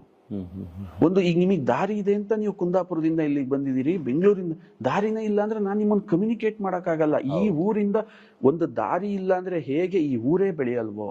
ಒಂದು ಸೈಟ್ ತಗೋಬೇಕಾದ್ರೆ 2 ಕಡೆಯಿಂದ ದಾರಿ ಇದ್ರೆ ಆ ಸೈಟ್ಗೆ ಎಷ್ಟು ರೇಟ್ ಜಾಸ್ತಿನೋ, ಅದೇ ತರ ನಿಮ್ಮ ದೇಹದಲ್ಲಿರೋ ಈ ರೋಡ್ಗಳು ಪ್ರಾಪರ್ ಆಗಿ ಕೆಲಸ ಮಾಡಿದ್ರೆ ನಿಮ್ ದೇಹ ಕೆಲಸ ಮಾಡುತ್ತೆ. ಆಚೆಗಡೆ ಏನೋ ಮಳೆ ಗಾಳಿ ಬಂದು ನೀರ್ ಬಿದ್ದು ರಸ್ತೆ ಹಾಳಾದ್ರೆ ಒಳಗಿರೋ ಈ ರಕ್ತನಾಳ ಯಾಕೆ ಹಾಳಾಗುತ್ತೆ ಅಂದ್ರೆ ಬಿಕಾಸ್ ಆಫ್ LDL. ನೀವು ತಿಂತಕ್ಕಂತ ರೊಟ್ಟಿ, ಅಂತೀವಿ ಸರ್ ಇದು ಒಣಗಿರೋ ರೊಟ್ಟಿ, ಇದ್ರಲ್ಲಿ ಏನಿದೆ, ಇದು ಬರೀ ಅನ್ನ ತಿಂತೀನಿ ಸರ್, ನಾನು ಏನು ತಿನ್ನಲ್ಲ. ಅದರಲ್ಲೇ ಜನರೇಟ್ ಆಗೋದು LDL. ಇದು ಬಂದು ಕೂರುತ್ತೆ. ಕೆಲವು ರಕ್ತನಾಳಗಳು ತುಂಬಾ ಸೂಕ್ಷ್ಮ ಇರ್ತವೆ, ದೊಡ್ಡ ರಕ್ತನಾಳಗಳಿದ್ರೆ ಕೆಲವು ಸಣ್ಣ ರಕ್ತನಾಳಗಳಿರ್ತವೆ. ಸಂದೀಪ್, ನಾವು ವೀಕ್ಷಕರು ತುಂಬಾ ಜನ ಸರ್ 10 ಜನ ಡಾಕ್ಟ್ರಿಗೆ ತೋರಿಸ್ತೆ, 20 ಜನ ಡಾಕ್ಟ್ರಿಗೆ ತೋರಿಸ್ತೆ, ಈ ಸಮಸ್ಯೆಗೆ ನನಗೆ ಪರಿಹಾರನೇ ಸಿಕ್ಕಿಲ್ಲ ಅಂತ ಹೇಳ್ತಾರೆ. ಯಾಕೆ ಅಂದ್ರೆ ಅಂತ ಸಣ್ಣ ಸಣ್ಣ ರಕ್ತನಾಳಗಳನ್ನ ಐಡೆಂಟಿಫೈ ಮಾಡಿ ಇದು ಬ್ಲಾಕ್ ಆಗಿದೆಯಾ ಅನ್ನೋ ಚೆಕ್ ಮಾಡೋ ತಂತ್ರಜ್ಞಾನ ಇವತ್ತು ವಿಶ್ವದಲ್ಲಿ ಬಂದಿಲ್ಲ. 1,00,000 ಕಿಲೋಮೀಟರ್ ಎಲ್ಲಿ ಹುಡುಕ್ತೀರಿ ಯಾವ ರಕ್ತನಾಳ ಬ್ಲಾಕ್ ಆಗಿದೆ ಅಂತ? ಅಷ್ಟು ಸಂಕ್ಷಿಪ್ತವಾಗಿ ನಿಮ್ಮ ದೇಹದಲ್ಲಿ ಹುಡ್ಕೋಕ್ ಹೋದ್ರೆ ನಿಮಗೆ ರೇಡಿಯೇಷನ್ ಎಫೆಕ್ಟ್ ಆಗಿ ಇನ್ನ ಉಳಿದಿದ್ದ ಸೈಡ್ ಎಫೆಕ್ಟ್ ಗಳು ಜಾಸ್ತಿ ಆಗ್ತವೆ. ಆದ ಕಾರಣ 10 ಡಾಕ್ಟರ್ ಹತ್ರ ಹೋಗ್ತಾರೆ, 10 ಮೆಡಿಸಿನ್ಸ್ ನ ನೋಡ್ತಾರೆ, ಲಾಸ್ಟಿಗೆ ಹತಾಶರಾಗಿ ಕೂರ್ತಾರೆ, ಹಾರ್ಟಿಗೆ ಒತ್ತಡನ ಜಾಸ್ತಿ ಮಾಡ್ತಾ ಹೋಗ್ತಾರೆ. ಇದಕ್ ಪರಿಹಾರ ಏನು? ಆ LDL ನ ತೆಗಿಬೇಕು ಅಂತಂದ್ರೆ ಮುಳ್ಳನ್ನ ಮುಳ್ಳಿಂದಾನೆ ತೆಗಿಬೇಕು, ಒಳ್ಳೆ ಕೊಬ್ಬು ಬೇಕು, ಅದನ್ನ HDL ಅಂತ ಕರಿತೀವಿ, ಹೈ ಡೆನ್ಸಿಟಿ ಲಿಪೋಪ್ರೋಟೀನ್ಸ್. ಈ ವರ್ಜಿನ್ ಕೋಕೋನಟ್ ಆಯಿಲ್ ಅಲ್ಲಿ ಹೇಗೆ ನಿಮ್ಮ ಲಿವರ್ ಈ ಒಂದು LDL ನ ಜನರೇಟ್ ಮಾಡುತ್ತೋ ಆ ಲಿವರ್ಗೆ ಈ HDL ನ ಜನರೇಟ್ ಮಾಡಕ್ಕೆ ಇದು ಪ್ರಮೋಟ್ ಮಾಡುತ್ತೆ. ಕರೆಕ್ಟ್. ಇವು ಎಲ್ಲೋಗಿ ರಕ್ತನಾಳದಲ್ಲಿ ಕೂತಿರ್ತವೋ ಆ ಜಾಗಕ್ಕೆ ಹೋಗಿ ಇದು ಲಾಕ್ ಮಾಡಿ ಬಂಧಿಸಿ ಅದನ್ನ ತಗೊಬಂದು ವಾಪಸ್ ಲಿವರಿಗೆ ಕೊಟ್ಟು ಇದನ್ನ ಕಳಿಸು ಅಂತ ಹೇಳುತ್ತೆ. ಸಂದೀಪ್, ಎಷ್ಟು ಖುಷಿ ಆಗತ್ತೆ, ಎಷ್ಟು ಆನಂದ ಆಗತ್ತೆ ಅಂದ್ರೆ, ಸೊ ನಮ್ ಲಿವರೇ ಈ ಕೆಟ್ಟ ಕೊಲೆಸ್ಟ್ರಾಲ್ ನ ಸ್ಟಾರ್ಟ್ ಮಾಡಿದೆ. Yes yes. ಆ ಕೆಟ್ಟ ಕೊಲೆಸ್ಟ್ರಾಲ್ಗೆ ಒಳ್ಳೆ ಕೊಲೆಸ್ಟ್ರಾಲ್ ಜನರೇಟ್ ನಮ್ ಲಿವರ್ ಕೈಲೇ ಮಾಡಿಸ್ಬೇಕು. ಆ ಲಿವರ್ ಕೈಲಿ ಮಾಡಿಸಿ ಯಾವ ರಕ್ತ ಆ LDL ನ ಕ್ಯಾರಿ ಮಾಡಿ ಎಲ್ಲ ರಕ್ತನಾಳಗಳಲ್ಲಿ ಡೆಪಾಸಿಟ್ ಮಾಡ್ತೋ ಅದೇ ಜಾಗಕ್ಕೆ ನಾವು ಯಾವುದೇ ಮಿಷಿನ್ಸ್ ನ ಯಾವುದೇ ಮೆಡಿಸಿನ್ಸ್ ನ ಕಳ್ಸಕ್ ಆಗಲ್ಲ ಸಂದೀಪ್. ನಾನು ಈ ಕಾರ್ಯಕ್ರಮದ ಮೊದಲಲ್ಲೇ ಹೇಳಿದೆ, ನ್ಯಾಚುರಲಿ ಇರಬೇಕು ಪರಿಣಾಮ. ನ್ಯಾಚುರಲಿ ಇದ್ದಷ್ಟು ಮಾತ್ರ ಅದು ದೀರ್ಘವಾಗಿರುತ್ತೆ. ಸೊ ಅದಕ್ಕೆ ನಾವ್ ಇದನ್ನಿಷ್ಟು ಫೋಕಸ್ ಮಾಡ್ತಾ ಇದೀವಿ. ಸೊ ಆ ಜಾಗದಲ್ಲಿ HDL ಪ್ರವೇಶ ಮಾಡಿ ಅದೆಷ್ಟೇ ಸೂಕ್ಷ್ಮ ರಕ್ತನಾಳಗಳಿರ್ಲಿ ಆ ರಕ್ತನಾಳಗಳನ್ನ ಜಸ್ಟ್ 15 days ಅಲ್ಲಿ ಶುದ್ಧಿ ಮಾಡುತ್ತೆ.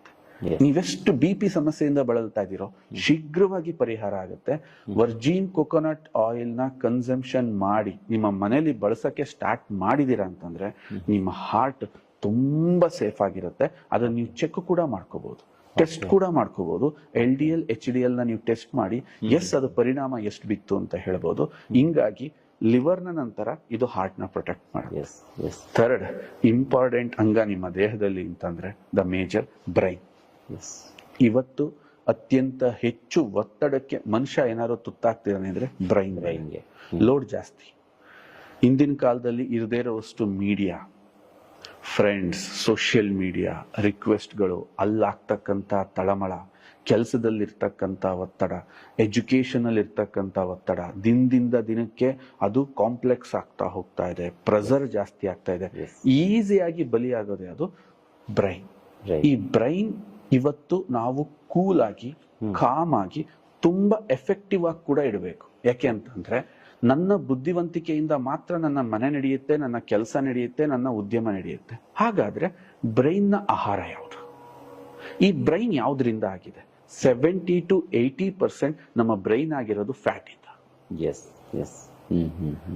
ಎಷ್ಟೋ ಜನಕ್ಕೆ ಗೊತ್ತಿಲ್ಲ, ನನ್ನ ಬ್ರೈನ್ ಇವಾಗ ಪ್ರಾಪರ್ ಆಗಿ ಕೆಲಸ ಮಾಡ್ಬೇಕು ಅಂದ್ರೆ ಅದಕ್ಕೊಂದು ಗುಡ್ ಫ್ಯಾಟ್ ನ ಅವಶ್ಯಕತೆ ಇದೆ. ನೀವು ಗುಡ್ ಫ್ಯಾಟ್ ನ ಎಷ್ಟು ಫೀಡ್ ಮಾಡ್ತಾ ಹೋಗ್ತಿರೋ ಅದು ಕೀಟೋನ್ಸ್ ನ ಪ್ರೊಡ್ಯೂಸ್ ಮಾಡುತ್ತೆ. ಕೀಟೋನ್ಸ್ ಪ್ರೊಡ್ಯೂಸ್ ಆಯ್ತಾ ಬ್ರೈನ್ಗೆ ಅದು ಹೋಗಿ ಸಾಯ್ತಾ ಇರುವ ಅಥವಾ ಡ್ಯಾಮೇಜ್ ಆಗಿರುವ ಅಥವಾ ಡ್ಯಾಮೇಜ್ ಆಗುತ್ತಿರುವ ಸೆಲ್ಸ್ ನ ಪ್ರೊಟೆಕ್ಟ್ ಮಾಡಿ ಮತ್ತೆ ಅದನ್ನ ರೀಸ್ಟಿಮ್ಯುಲೇಟ್ ಮಾಡಿ ನಮ್ಮ ಒಂದು ಪರ್ಫೆಕ್ಟ್ ಬ್ರೈನ್ಗೆ ದಾರಿಯಾಗುತ್ತೆ. ಇವತ್ತು ಎಷ್ಟೋ ಜನ ತಂದೆ ತಾಯಿದ್ರು ಒಳ್ಳೆ ಒಳ್ಳೆ ಸ್ಕೂಲ್ಗಳನ್ನ ಮಕ್ಳಿಗೆ ಸೆಲೆಕ್ಟ್ ಮಾಡ್ತಾರೆ. ಕರೆಕ್ಟ್, ಒಳ್ಳೊಳ್ಳೆ ಮಕ್ಳುಗಳ ಮೇಲೆ ತುಂಬಾ ಇನ್ವೆಸ್ಟ್ ಮಾಡ್ತಾರೆ. ನನ್ನನ್ನು ಕೇಳಿದ್ರೆ ಮಕ್ಳ ಬ್ರೈನ್ಗೂ ಕೂಡ ಇನ್ವೆಸ್ಟ್ ಮಾಡಿ. ಇದನ್ನ ಮಕ್ಳಿಗೆ ನೀವು ಪ್ರಾಕ್ಟೀಸ್ ಮಾಡಕ್ ಸ್ಟಾರ್ಟ್ ಮಾಡಿದ್ರ ಅವರು ಎಂತ ಒತ್ತಡನಾದ್ರೂ ತಡೆದು ಒಳ್ಳೆ ಬ್ರಿಲಿಯಂಟ್ ಆಗೋದ್ರ ಜೊತೆಗೆ ಒಳ್ಳೆ ಪ್ರೊಡಕ್ಟಿವಿಟಿನ ನಾವು ಈ ದೇಶಕ್ಕೆ ಕೊಡ್ತೀವಿ. ನನಗೊಂದು ಖುಷಿಯಾಗೋದು ಏನ್ ಗೊತ್ತಾ ಸಂದೀಪ್, ಎಲ್ಲಾ ಕಡೆ ನಾನು ಹೇಳ್ತಾ ಇರ್ತೀನಿ, ನಮ್ಮ ಡಿಸ್ಟ್ರಿಬ್ಯೂಟರ್ಗೂ ನಾನು ತಿಳಿಸ್ತಾ ಇರ್ತೀನಿ. ಖುಷಿ ಏನಕ್ಕಾಗತ್ತೆ ಅಂದ್ರೆ ವ್ಯಾಪಾರ, ಯಾವುದೇ ಒಂದು ವಸ್ತುನ ವ್ಯಾಪಾರ ಮಾಡ್ಬೇಕಾದ್ರೆ ಅದ್ರ ಉದ್ದೇಶದಿಂದ ನನಗೆ ಆನಂದ ಆಗ್ಬೇಕಂತ. ಕರೆಕ್ಟ್. ಯಾವುದೋ ಒಂದು ಸ್ನಾಕ್ಸ್ ಮಾರ್ಬೇಕಾದ್ರೆ ಆ ಆನಂದ ಸಿಗಲ್ಲ. ಯಾಕೆಂದ್ರೆ ಎಷ್ಟೋ ಜನಕ್ಕೆ ಗೊತ್ತಿರುತ್ತೆ ಈ ಸ್ನಾಕ್ಸ್ ತಿಂದ್ರೆ ರುಚಿ ಈಗ ಸಿಗ್ಬೋದು, ಬಟ್ ಅದ್ ಎಫೆಕ್ಟ್ ಇನ್ನೇನೋ ತರ ಆಗುತ್ತೆ. ಬಟ್ ನಮ್ದು ವ್ಯಾಪಾರ ವೃದ್ಧಿ ಆದಷ್ಟು ನನಗೆ ಆನಂದ ಏನಾಗುತ್ತೆ ಅಂದ್ರೆ ಈ ದೇಶಕ್ಕೆ ಬೇಕಾದಂತಹ ಒಳ್ಳೆ ಬುದ್ಧಿವಂತರನ್ನ ಉತ್ಪತ್ತಿ ಮಾಡಕ್ ನಾವು ಸಹಾಯ ಮಾಡ್ತಿದೀವಲ್ಲ, ಸೊ ಅದು ನಮಗೆ ತುಂಬಾ ಆನಂದ ಆಗುತ್ತೆ. ಇದೇ ತರ ದೇಹದ ಸರ್ವಾಂಗ ಪ್ರತಿಯೊಂದು ಮಸಲ್ಸ್ ನ ಸ್ಟ್ರಾಂಗ್ ಮಾಡುತ್ತೆ. ಪ್ರತಿಯೊಂದು ಮಸಲ್ಸ್ ನ ಅವು ದೀರ್ಘಕಾಲದವರೆಗೆ ಆರೋಗ್ಯವಾಗಿ ಇರೋಕ್ ಮಾಡುತ್ತೆ. ಪ್ರಮುಖವಾಗಿ ಇಷ್ಟು ಅಂಗಗಳನ್ನ ಇದು ಪ್ರೊಟೆಕ್ಟ್ ಮಾಡಿದ್ರೆ ನೀವ್ ಹೇಳಿ ಇನ್ನೆಂತ ಪ್ರೊಟೆಕ್ಷನ್ ಬೇಕು ಈ ಒಂದು ಪುಟ್ಟ ಹೆಣ್ಣೆಯಿಂದ.